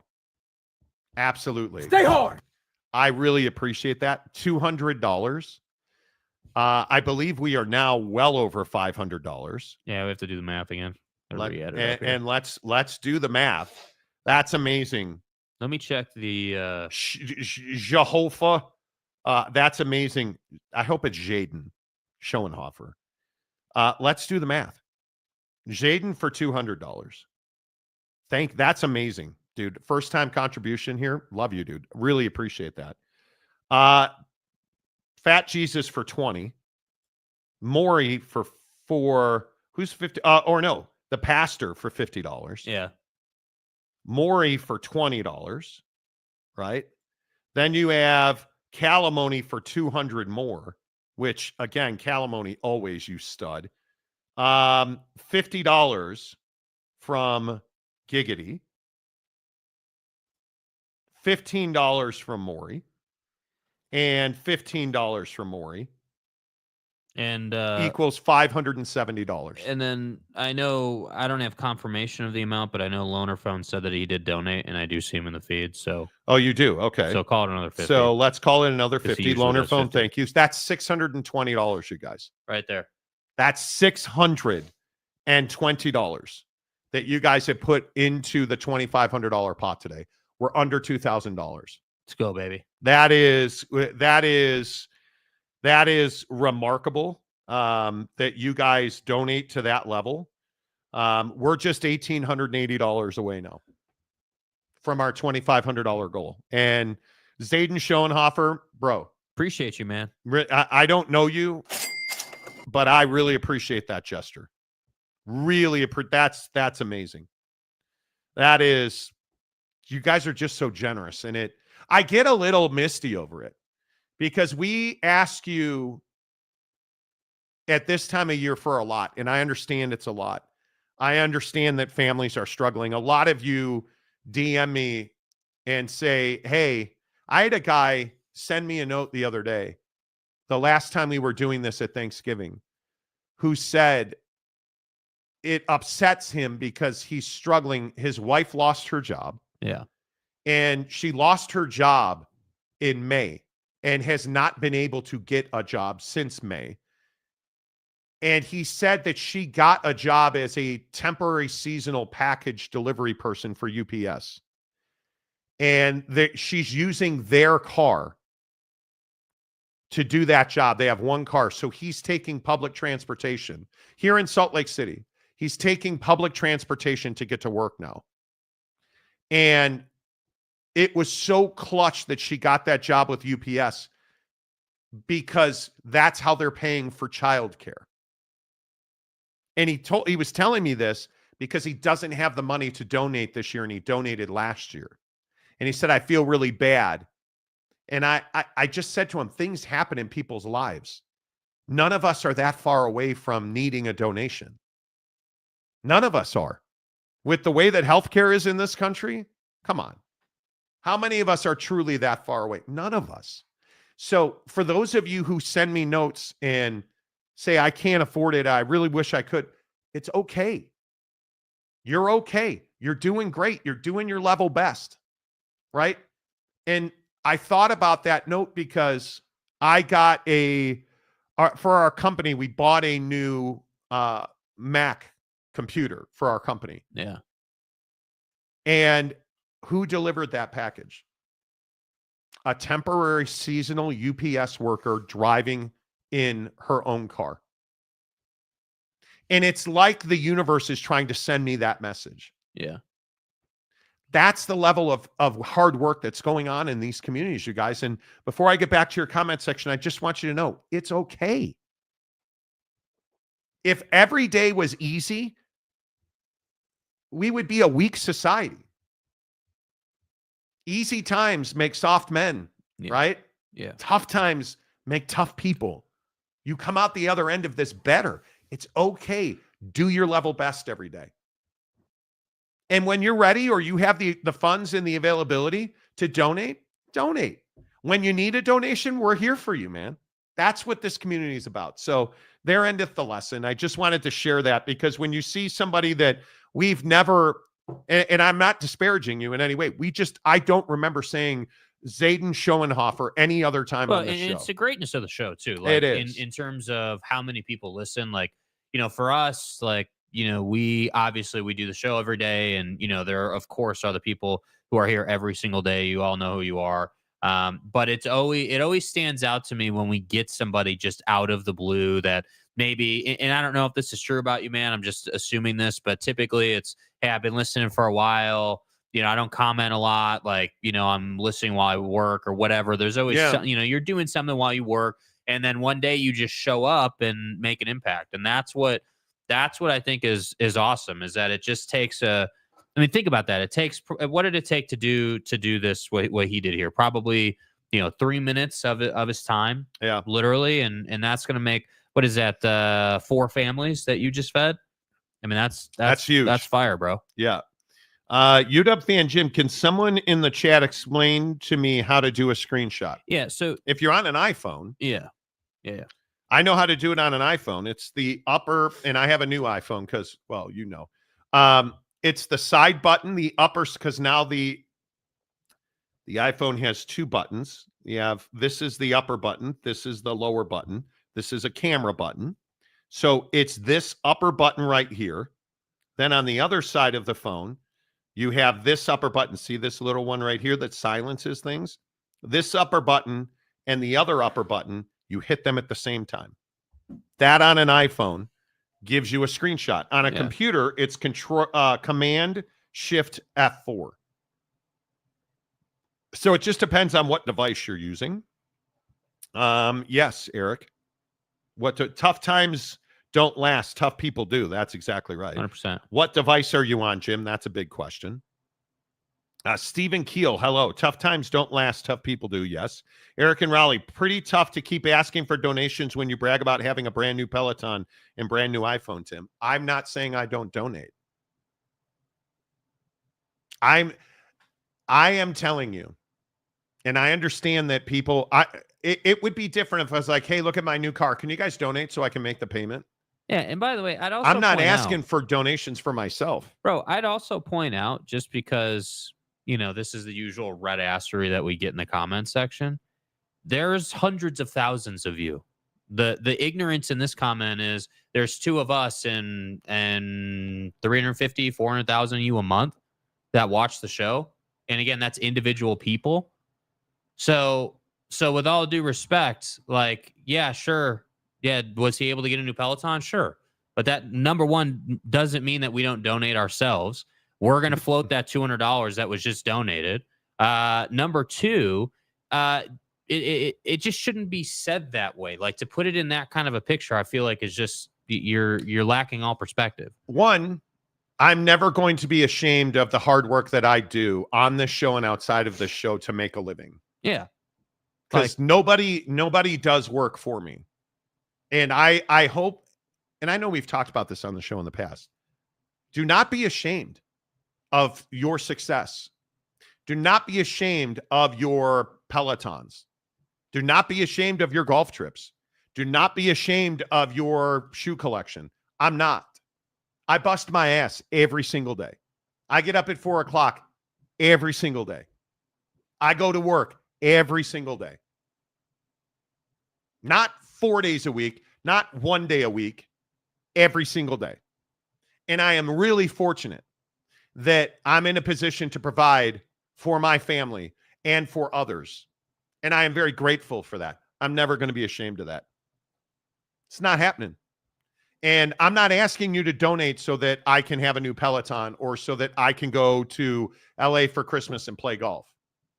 I'm asking you to donate because there are families in this community and in your community outside your front door. I told you this at Thanksgiving, and I'll tell you again when I talk to Rob. 1 in 6 kids in your neighborhood doesn't know where their next meal is coming from. And by the way, the effort you guys put in for the Thanksgiving thing made a huge difference. Massive. Do you know how thankful the advocates were? Yeah. For the effort that you guys made? Like, we had an emotional conversation with them. Yeah. About what it means that our audience is one of their leading donators for their community efforts. It's not about the car I drive. It's about the food the kids don't have. I'm not asking you to give me money. I'm asking you to give them money. I'm not asking you to send it to me. I'm asking you to get on Venmo and donate to the advocates on Venmo. I don't see a penny of that money. Yeah. I'm telling you straight up, don't give us memberships, donate to the advocates. I think we've been pretty clear about that. It hurts my soul to think about 1 in 6 kids in this country don't know where their next meal is coming from. Which is just insane, given, How? Yeah. Man, how is that possible? You know what hurts me more? You want to talk about Hawaii and the lessons in Hawaii, and then I'm going to stop ranting? Do you understand how hard it was to look at Lahaina? You guys remember Lahaina, right? And the tragedy that happened there? Speaking of, how wealthy I am, apparently, or whatever Eric meant to say by that. I own a timeshare with Westin Marriott. We go to Maui probably once every 3 years. I hadn't been back since the fire because we were trying to stay away. Yeah. Lahaina burned to the ground. I hadn't seen it. Do you know what I saw when I went back there? Well, I was on the way to my resort and on my way to Kapalua to play golf. You know what I saw there? I saw lots that were burned to the ground with no houses on them. Hundreds and hundreds and hundreds. An entire hillside burned down with modular housing sitting there now. We went on a boat trip, because I'm so wealthy. We went on a boat trip for snorkeling. We went on a snorkel boat. They, on the snorkel boat, have somebody that walks around and takes pictures. And they get in the water with you and they take pictures. And that lady lost her home. The photographer lost her home. Do you want to know the level that those people are struggling at? You know what her win was that day? That a week previously, she found out that FEMA extended her for another year in an apartment where she gets to not pay $3,700, or I think it was $3,700 in rent. Yeah. Their rent on Maui is $3,700 for an apartment. FEMA makes it possible for them to live in an apartment and pay $1,700. So it was $3,400, $1,700 in rent. They lost everything. And the Uber driver, because I'm so wealthy, the Uber driver, we went to dinner at a place called Duke's. And we took an Uber back to our hotel. The Uber driver was talking about how the message isn't getting out that they need tourism to come back to Maui, specifically the west side. They're struggling financially. They can't afford to live right now because there's no tourism. Because people think that Maui is shut down. So not only did they lose everything in Lahaina and up on the hillside above Lahaina, not only did Front Street burn to the ground, but people aren't going to Maui now. You want to talk about humbling? I never buy photography on a boat. We bought photography on the boat because she works on commission. All she gets is commission. This isn't about us. It's about us. Yeah. The collective us. Okay.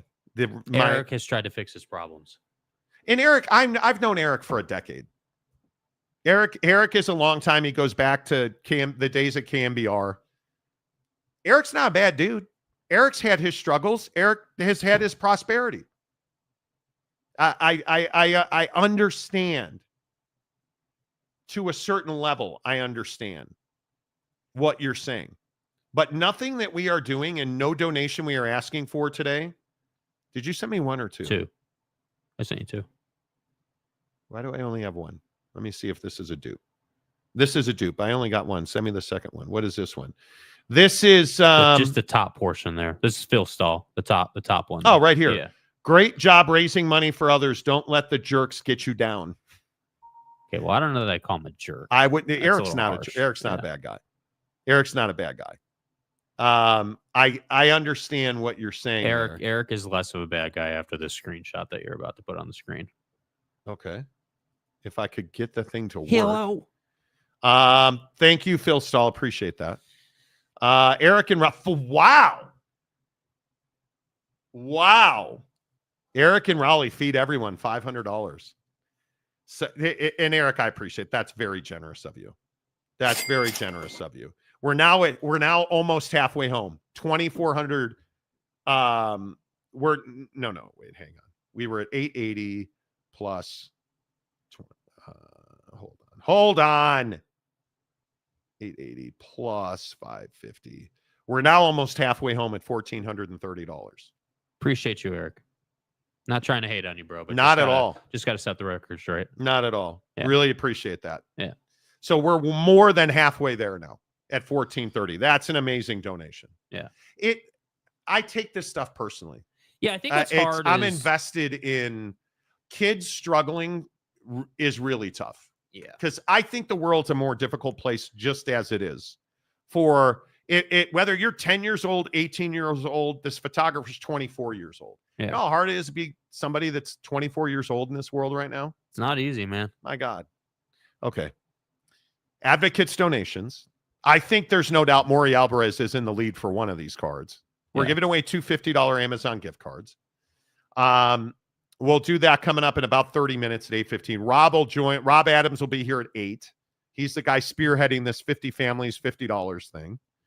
We're at $1,430. We're more than halfway there. We're trying to raise $2,500 for Rob Adams. That's what we're trying to do. And we got $1,430 in paint on the board right now. It's a big number. We're close. That's some work. We're close. We're close. Eric and Raleigh, you're my dude, man. He says, channel your inner Bon Jovi. Oh, we're halfway there. Indeed. My humanity goes to the kids with cancer. It's tough, dude. Yeah. Kids shouldn't. I've always said kids should not suffer.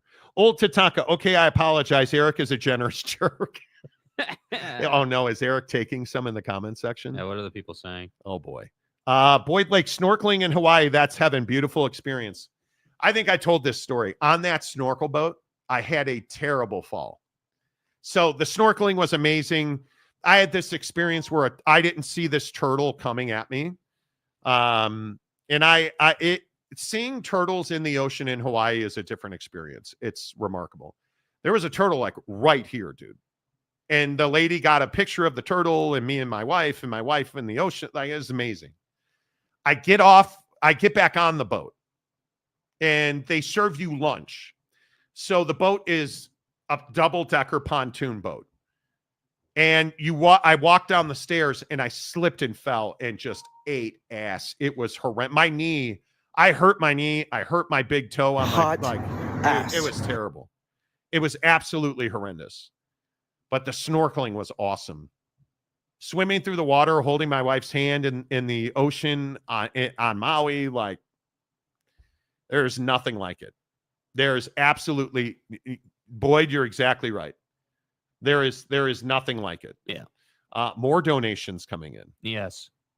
More donations coming in. Let's see what we have here. So this is Phil Muniz. Phil Muniz, thank you. So that's plus $20. So we're now at $14.50. Munson James. UW fan Jim. UW fan Jim. Is that you're on Venmo? He figured out how to work the screenshot. A Tuesday runs. Yeah, he runs all the routes, just 2 yards short. 2 yards short, $10 from our guy. I love it. And you'll notice, and Jim, sorry, dude, I have to point this out. You'll notice Jim is a droider, so forgive him for the technical difficulties that he experienced as a droider. Yes. So $14.50 and 10. We're at $1,460 now. There you go. UW fan Jim, appreciate the contribution. We are raising money. 50 families. Trying to feed 50 families, $50 meals, $2,500. Yeah. Advocates donations on Venmo. Advocates donations on Venmo. We're at $1,460. Do we know what the all-time record in one day is? I don't. I think we did back in the old days at our previous studio in the office building. I think we did well over $2,000, almost $3,000. Yeah, I think that's right. I think we had just like short a $2,800 just day. short of. I want to say a year ago, Sub for Santa is when that was. Yeah, a year ago right now. Sub for Santa, we did like $3,000 in a day. Yeah, that was crazy. Advocates donations. We're trying to feed 50 families, $50 meal boxes. Hook it up. Again, it can be $5. Anything you got, whatever you got. Every penny is worth no it. Minimums. Jeremy, I'm proud of my Kia Telluride Firemobile. Yeah, we do tend to shame the rich in this country. Yeah, how's the Telluride treated you, bro? Still happy with it in all seriousness? You were stoked. I remember you had to wait during the pandemic. So Jeremy Bolton, mayor of Montytown, ordered his Telluride and had to wait. Yeah, but he got like a nice Telluride. And yeah. Eric and Raleigh, cover your ears. He paid cash because that's what he does. Where is our guy at Caps Lock Friday? Oh, gosh, what's his? Oh my God, Buckeye, the Ohio. Chad. Yes, where's Chad at on Caps Lock Friday? Yeah, let's go. Jim Colbert, Boise is passed for 2,700 yards and rushed for 3,000. Very balanced. You're not balanced when you're running for more than you are passing for. Yeah, that number should be like. Yeah. You want to be passing for, and running for 3,000 yards is great. That's not championship caliber offense because you're always going to run into somebody that's bigger and badder than you. Yeah. I mean, that's just the reality And that'll of be it. the question tonight. I mean, can UNLV stop the run and force them to pass? Think about the quarterbacks in any league. Georgia. Why are we all wondering if Georgia can win the SEC championship? Carson Beck's not great. Why are we all wondering about who's the best quarterback in the Big 12? That's a big conversation. Shedeur Sanders. But what about Baron Morton? And what about Hoover? And what about? Sam Levitt. Sam Levitt. Jake Retzloff. But you look around this league, man.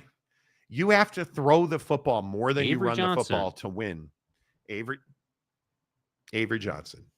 You cannot be a running quarterback. You cannot be Lamar Jackson and win Super Bowls. Yeah. Because at some point, you're going to have to stand in the pocket and deliver the football. And I don't think that Boise has shown you they can do that. Ashton Ginty has to break you off for Boise State to win. Is what it is. Monty failing on vacation, pimp down, pimp in distress, dude. That was pimp down. The funny thing is, Mike, I never fall down. It is rare, I must say. It is extremely rare. I think I put a lot of it in that I grew up playing hockey. Well, I was going to say, I think the only time that I can remember you falling down was like when we were playing like basketball, stuff like that. Like, like just in the day to day, it doesn't. I don't trip and fall over things. I don't. Yeah. It's just I wouldn't say you're clumsy at all. At all. Yeah. So it was shocking, and the real issue is like I was swinging the golf club the other night. My shoulder is probably the biggest issue that I have. Did you try to catch yourself, or did you fall? I don't know. Oh. It happens that fast. My foot slipped out. I remember that my foot slipped out. I slammed my knee and immediately felt my toe. And then the only other thing I remember is hitting my head, like bouncing my head off the deck over here. And then I got up and my toe was just so in pain. Yeah. I went to stand up and I almost couldn't stand up because of my knee. Like I fell. Yeah. Yeah, that was, the Hawaiian golfer. Okay. This account used to be Fat Old Mormon and Dying. Yes. Monty is a great guy. Look at how long we dealt with Tanner. He dealt with Tanner in generous manner. I agree completely. For all the long times, y'all remember the Tanner voice, and we did a lot with Tanner. Noel Ramirez. LOL, so confirmed Monty likes long walks on the beach. Who doesn't? Yeah, who doesn't? I will confess, I did buy Croc slides in Hawaii. We may have to show those on the show at some point because those things are kind of cool. The Croc slide. And I did buy charms. My wife bought me charms. A pineapple, a gold pineapple, and a clover, which I also have tattooed on my arm. That's it. So you have charms on your Crocs? I do. Wow. On my slides. They're not regular Crocs like your testosterone leaks out the holes. Where are we at in society today? These are slide, and they're super comfortable. They're the things that allowed me to walk again in Hawaii. It was loaner phone. I am old enough to remember Monty scolding me by saying he would not give a dollar amount as a goal for Thanksgiving, but now. Yeah, that was like 5 minutes ago, dude. Well, what are you talking about? Yeah, that was like 5 minutes. That was in Monty time. That was like 2 weeks ago. I don't. What do you mean by that? Someone say circle jerk. Where and when? Bro, wow. Chill, dude. Mario edits. New Mexico football is going to lose Mendenhall to Boise. No, what? They lost him to Utah State. He took the job at Utah State. New Mexico football about to lose Bronco Mendenhall to Utah State. Damn it. Yeah. Good fix. Surfed Shark Pit Lahaina many times. Great break. Problem on top of everything else is they can't rebuild in the way it was. It lost its soul. And I feel bad for people who had never been there, man, because if you had never been there, you're never going to experience it again. There is a fight for the land going on in Lahaina. And the government wants to develop that land, and the people want to keep it because Hawaiians, I liken Hawaiians to Native Americans. That we don't respect their heritage. Yeah. So the idea that you want to build homes of value to make a profit on top of ancestral Hawaiian land is atrocious to me. And the real issue is insurance. This is probably going a step too far. Insurance is a scam. These people lost their homes to a wildfire that should never have happened. And you're now telling them that you can't afford to rebuild those houses, so you need to sell your land. And what we do is, oh, well, I'm not going to pay the cost of replacement. They want to pay these people. They want to compensate the people. So electrical lines were blown off of a pole that fell into unkept brush and burned a fire down the hill in Lahaina. And you're telling these people, well, yeah, we're going to compensate you for the land. So what about the house that was there that burned down because of your malfeasance and your recklessness? Well, we're compensating you for the land. So you're trying to get them out of the market so you can buy the land and build a bigger house and sell it for profit. That's the issue in Lahaina. Yeah. You're talking about houses that have been there for generations. That's the problem in Lahaina. So the money you're raising today, it's in that same light. It was really humbling to drive through Lahaina. Really humbling. Damian Fowler, a member of the show for 13 months. Monty, just want to say you're one hell of a dude. Oh, I appreciate that. Thank you. Mile High Phil. Fellas, can't say enough what you guys do for those in need. Not filthy rich, but I know I am better off than a lot of those out there, so it's easy to give.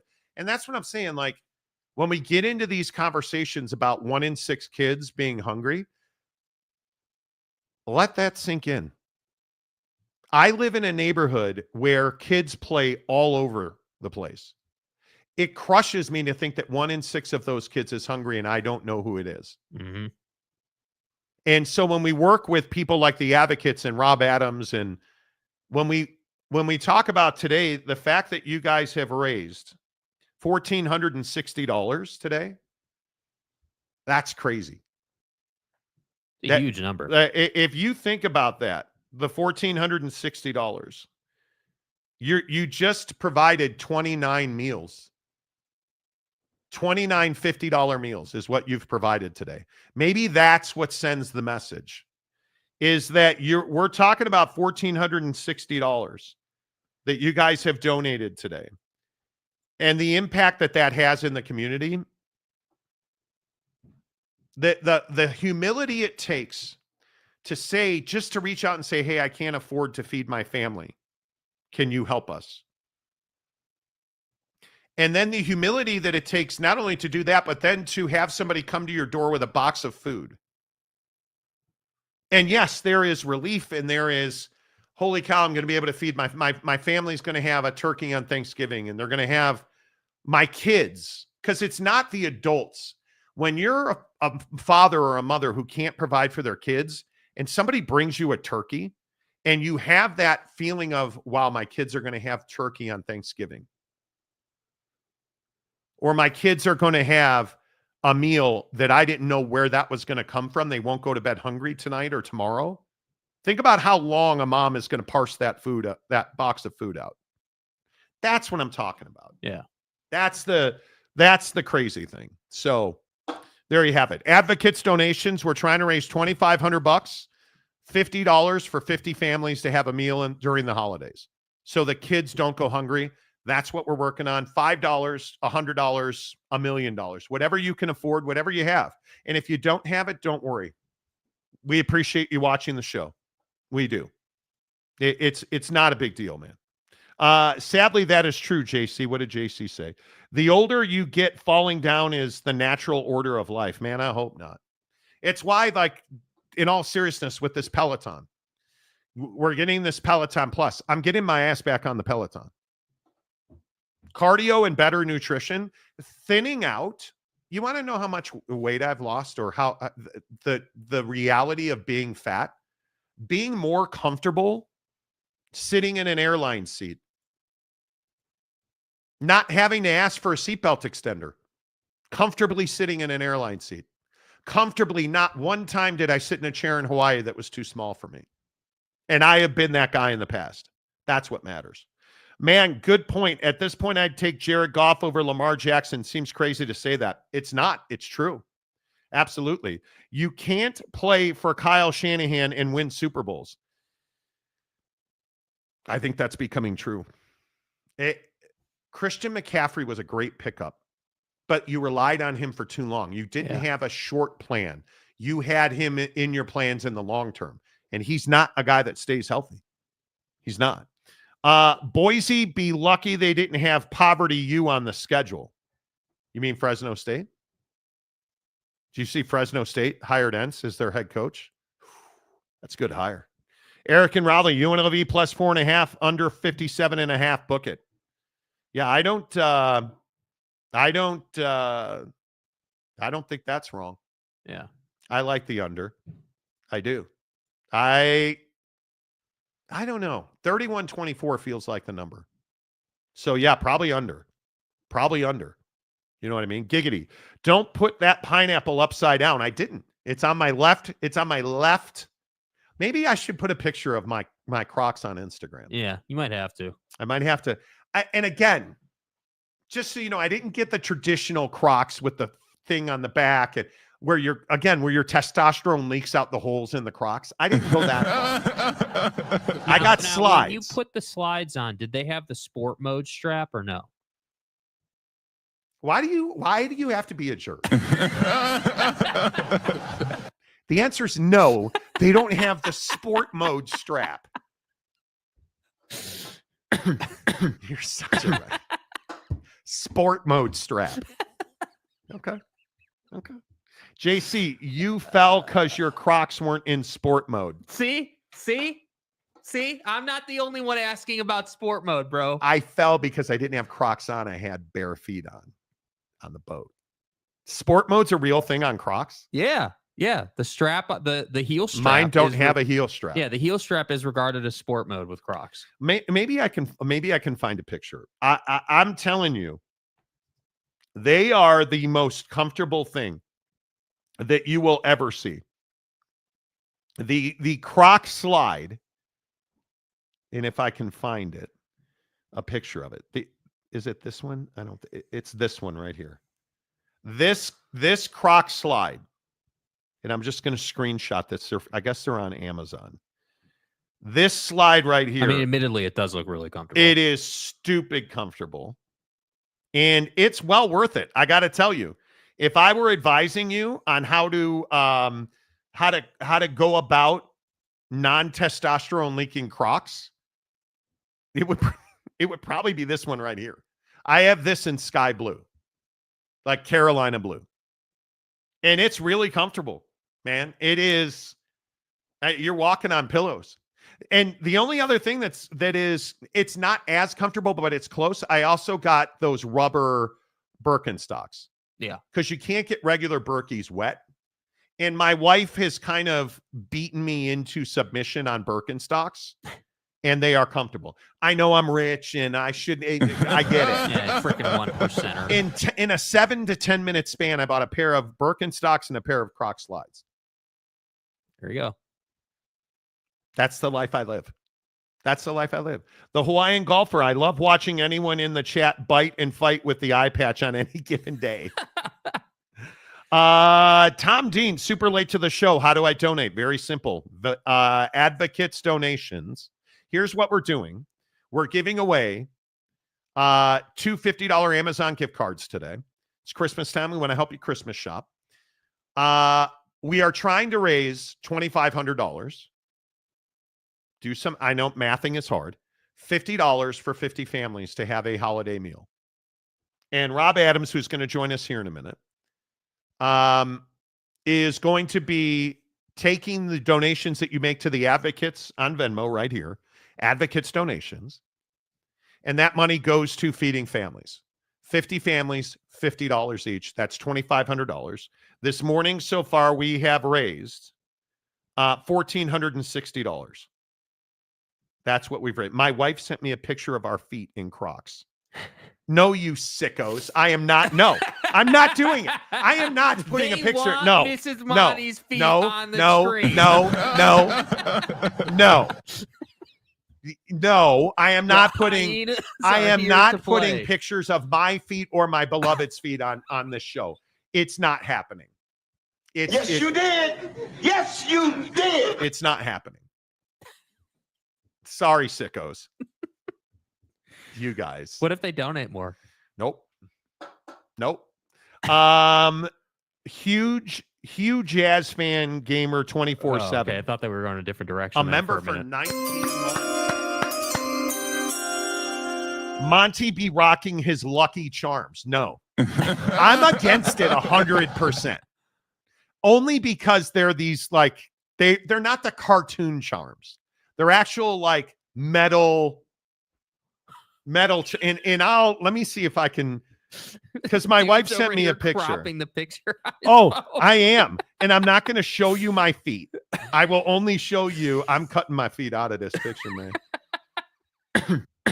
I will only show you the charm on the croc. I will not show you my feet. Okay. You chicken in a biscuits. I almost fell for that. Oh, you guys almost got me to show feed pics on the show. There it is right there. There's the clover. That's cool. I like that. There's the clover on now, the blue Were you cloth. skeptical of the croc slide? Yes. I was worried that it would cause issues with the plumbing. If I just put it on my foot, things wouldn't work anatomically anymore. I'm trying to be okay, all right, Rob Adams, I don't see your I don't see that you're connected, Rob.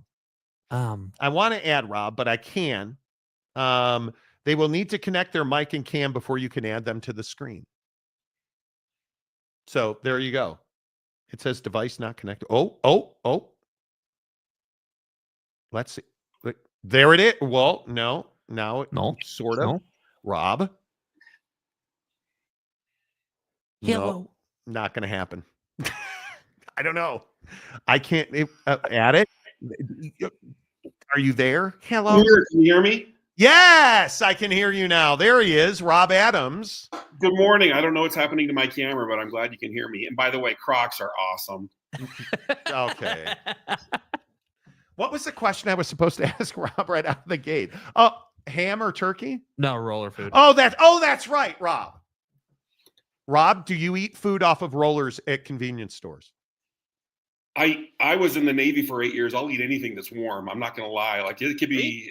See? I'm not proud. He's down to earth. I like this guy. See that? I have standards, Rob. I can't do it. Jake ate taquitos off a roller at a QT in Kansas City, and he's still living. Yeah, they were amazing. Corn dogs, give it to me. See? Now, I'm a corn dog fan. Maybe at the fair, I can't do it off the ranch roller. helps a little bit. Rob, let's talk about your efforts to raise money to feed families at the holiday. First of all, how did Thanksgiving Heroes turn out for you guys? Well, with your help and the advocates' help, we fed 2,500 families. That's 12,500 people we fed the Saturday before Thanksgiving, and it was awesome. It was such a great day. That's 25. What is that like? So you guys pack these boxes, you deliver them. What is it like to deliver boxes for 2,500 people? What is that experience like for you guys? Oh, it's so surreal. There's 623 cars that come through the line and they say, I want to go to West Valley. And we load 3 to 5 boxes in their car with the names and an address, and off they go to love on those families. And oftentimes they'll come back. Is there more? We want to go again. We want to do it again because they have such a great experience connecting and loving people in the community. That's what we need right now. Yeah, and I'm stuck on what you said last time you were on the show, that 1 in 6 kids is hungry. That means our kids are playing with somebody that's hungry. That's what that means. It's crazy in our neighborhoods. Yeah, it's nuts. Yeah, I can't even fathom that. And I live in, for those of you in Utah, I live in Daybreak and South Jordan. And there are kids running around my neighborhood all the time. And you have to think that 1 in 6 of those, there are kids in my neighborhood that I don't even know are hungry, that are running around hungry. I mean, what you guys are doing now in the holidays, you're looking, what is your initiative here for holiday meals? I get an overwhelming response from the schools of gratitude, but hey, can you do this for Christmas too? And I often thought Christmas was overrun. There's a lot of people being very generous right now because of the holidays, but the need is still there. And because of what Thanksgiving's Heroes does for Thanksgiving, we have the connections, we have the ability to do it, but we don't have the funds. And that's why it's so important that you guys are engaged today. And $1,400 already today, congratulations and thank you. That is awesome. And so it's humbling, man. Like, how big is the need, would you say? How would you just, if I said how much need is there in the communities that we work in, how much need is there? In the Jordan School District alone, Thanksgiving's Heroes fed over 600 families. And that's, Jordan School District is, you wouldn't look to that school district and think there's a need there, but it is right here in our backyards. Our neighbors are struggling. Groceries are up 51%, and we all can feel it. We all are. When we walk out of the grocery store, we've paid more for less. Am I right? Yeah. Yes. No doubt. And the ones that suffer from this mostly are the kids, just as you were saying earlier. And that's why this is such a big deal. Every penny that we get goes to buy these groceries, and we pass it along to these kids. And man, there is no feeling better than stepping into these kids' life and they see, they're excited. Pumpkin pie, oh my God. And it just is, they're so grateful for the things that you and I simply take for granted. And I think that's what it is on days like this. And yeah, $1,460 is crazy the way that you guys support this show. I appreciate that. And Rob, I mean, it is. So what is $1,460? That's 29 meals, 29 $50 meals. If you do the math, what does $1,460 mean to you guys? That means it's more than the food. That's a great question, by the way. It's more than the food. Those 29 families' lives will be changed forever. They'll be changed forever. They're going to remember this. And for you, $50, honestly, you can think about $50 that you won't remember how that left you, how that money, what you spent it on. Was it just one meal you took to the family to McDonald's? Like it's easy to spend $50, but the $50 for these kids is life changing. They will remember it forever. And more so, the families that deliver the food, they'll remember it forever. And so you're taking that money and multiplying it to change people's lives forever. It's an investment that's worthy of your time. Yeah, and for those who don't know, I think the Jordan School District's a very interesting example because there's affluence. There are stretches of that, just like everywhere else, where people struggle. But that would not be the first district that would come to my mind. And I think that's the thing that we don't understand is it's not the inner cities anymore. It's not the poor parts of our town. It's all over our towns, our cities, our communities, Rob, where people aren't just struggling in small pockets. I think people are struggling in wide swaths right now. Right.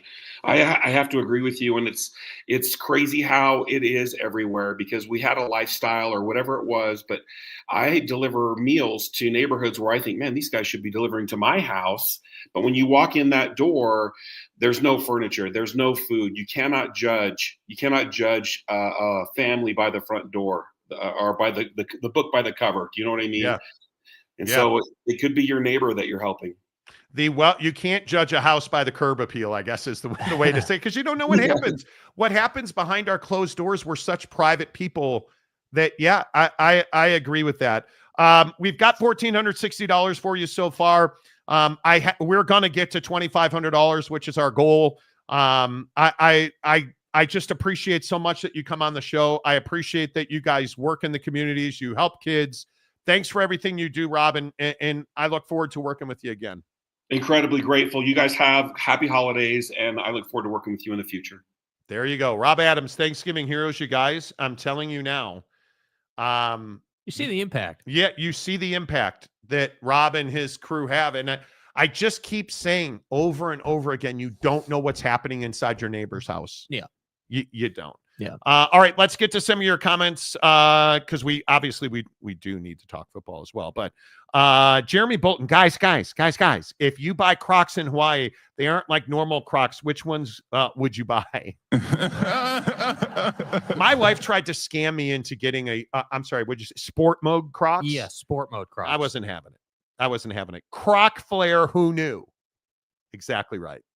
Metal or not, still rocking the Lucky Charms. Okay. I'll story tell myself into feeling good about it. Eric and Raleigh, Croc Flair. Woo! That's right. Exactly right. Exactly right. Eric also says, joke alert, Crocs are awesome. Can I take back my donation? Exactly right. Exactly right. Exactly right. Brad Adams says Deion Sanders hot dogger machine. See what he did there. Right. Maybe I need to try roller food because Rob Adams says roller food. It's not something I would eat all the time, but when you're in a pinch, you need something, No. Nope. Tom Dean says donated. Appreciate that very much, Tom. Yeah, I guess we need to give away our two $50 gift cards. Yeah, we do. Right? We do. I think there's no doubt Maury Alvarez with the roller food picture gets a $50 gift card. Right? Which other way do you lean here? I mean, obviously Eric is leading the way for single donations. Obviously. Yeah, maybe that's the way to go. Because Eric and Raleigh kind of had some red assery, and then he came correct and donated $500. Yeah. So I mean, I feel I feel good about that. Yeah, I feel like we should reciprocate. I feel good about that. Tom Dean, send Jake a screenshot on Instagram. Here's how the donation works today, you guys. And every Friday we do this. Donate to the Advocates on Venmo, $1, $5, $1 million, whatever you have, whatever you can provide. And then take a screenshot of that Venmo and send it to Jake on Instagram, SLC Jake with an underscore at the end. And all of that money goes to the Advocates who pass it on to Rob and his crew at Thanksgiving Heroes to provide meals for hungry kids.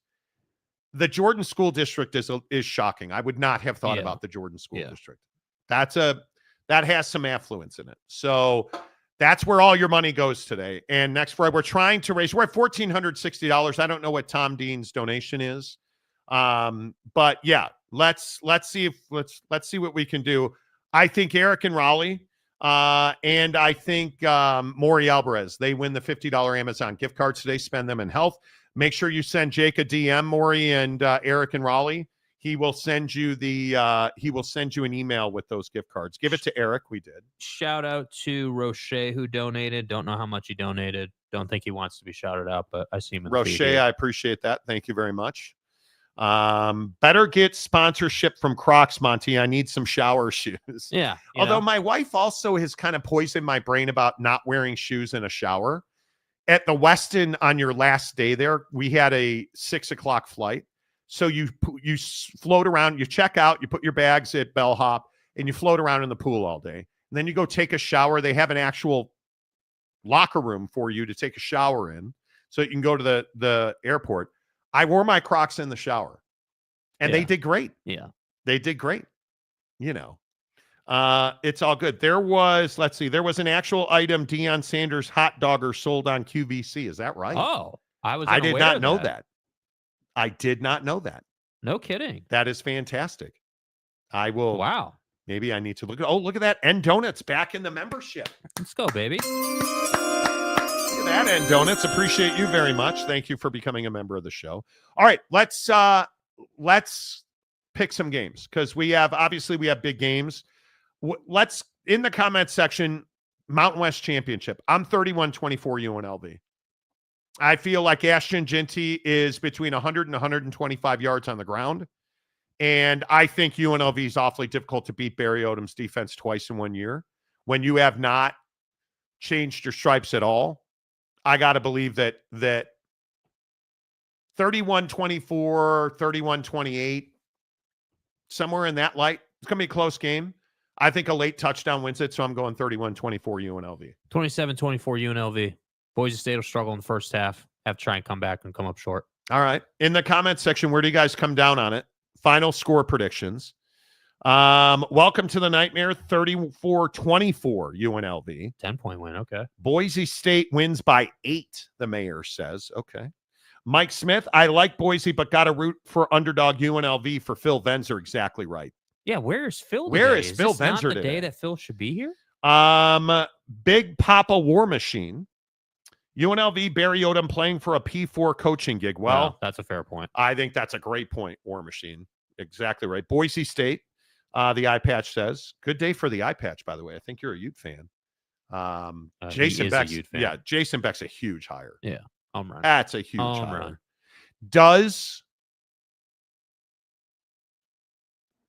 What do they do at quarterback at Utah? I don't know. Different day. It's a big question. Does Isaac Wilson come back? Matt Ritson, 27-21 Boise over UNLV. Okay. I thought Dion was all nuts, almonds. See what he did there. Almonds. 4-2 Boise State. Low scoring game. Okay. 2 safeties. Boise wins at 2 safeties. David Hughes. So, dude. Let's go, David Humes. UNLV by 1 million. I think that'd be a record. Yeah. I could be wrong. Largest margin of error ever. Brandon Butler in the comment section this morning. Good to see you, Brandon. What type of offense does Jason Beck run? He's got I think he's got a top 4 offense in the country. And now his quarterback at New Mexico is in the portal. And most people think he's coming to Utah. Yeah. A wide open offense. They move the ball effectively. It's nothing that Kyle Whittingham has ever employed at Utah. It is a pretty, it's not a 180-degree turn. It's not in the opposite direction, but you have a guy that now can build and coordinate an offense that can throw the football all over the field. And you can run and you can throw, you can multiple sets, multiple reads, formations, route trees, things that Kyle Whittingham is not known for. Boise by 14. And donuts, 35-21 Boise, UNLV freezes, 38 degrees. Yeah, we'll see. At kickoff. We'll see. Boyd Lake, the new UNM quarterback, is going back to Uteville. I think he is. iPatch says go Clemson. So most people are on Boise in that game. We'll see. Okay. I like it. Let's move to the SEC championship game. Now let's do ACC first. Clemson SMU. This is a huge game for the ACC. In God's name, image, and likeness. What if Clemson wins the game? What if Clemson wins the game? How bad is it for Alabama if Clemson wins this game? Well, I think it's terrible. Because if Clemson wins this game, here's my question. Does SMU get in? It's a huge question. Doubtful. Huge question, bro. You don't think they get in? They'd be 2 losses at that point, right? Because they lost be to 2 BYU. losses. Yeah, I don't think you can put SMU in if they lose this game. I think if SMU loses this game, there's a real chance that Bama's on the outside looking in. If SMU wins the game, nothing changes. Right. Yeah, nothing I mean, changes. I think that the hard part is that, I mean, obviously if SMU wins the game, they're the conference champ.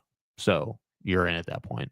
But, losing the game, I mean, looking at the rankings, I don't see SMU is one of those teams that doesn't get the benefit of the doubt. And again, how much is the committee swayed by all the comments this week over the Miami situation with Bama? And will they take that into consideration? Because again, if SMU doesn't get in as a 2-loss team and Bama's still in over them, the committee's sending a clear message. I think the committee does not take Alabama. I think they take SMU. I know that's crazy. As a 2-loss SMU. I think that you're going to have a real tough time making the case that at that point, that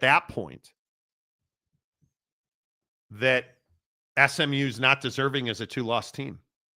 Now, is that really what's going to happen? I have a feeling Clemson's going to win this game. I think it's going to be tough. I think that Dabo is a big game coach. Uh-huh. Whether you want Dabo to be a big game coach or not, he is. Dabo's a big game coach. This a cat that I would remind you went undefeated and won a championship.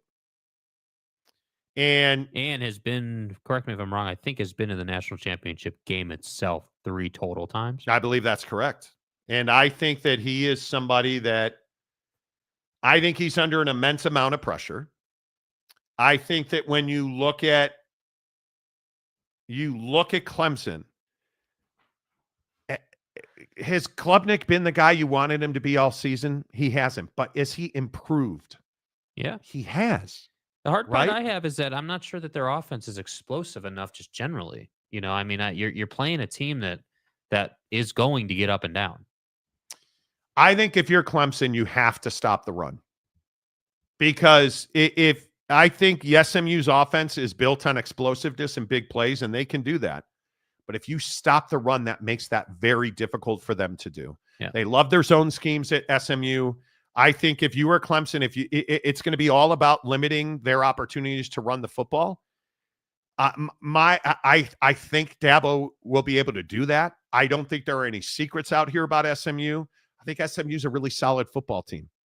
I think Clemson's peaking at the right time. I got to lean Clemson in this game.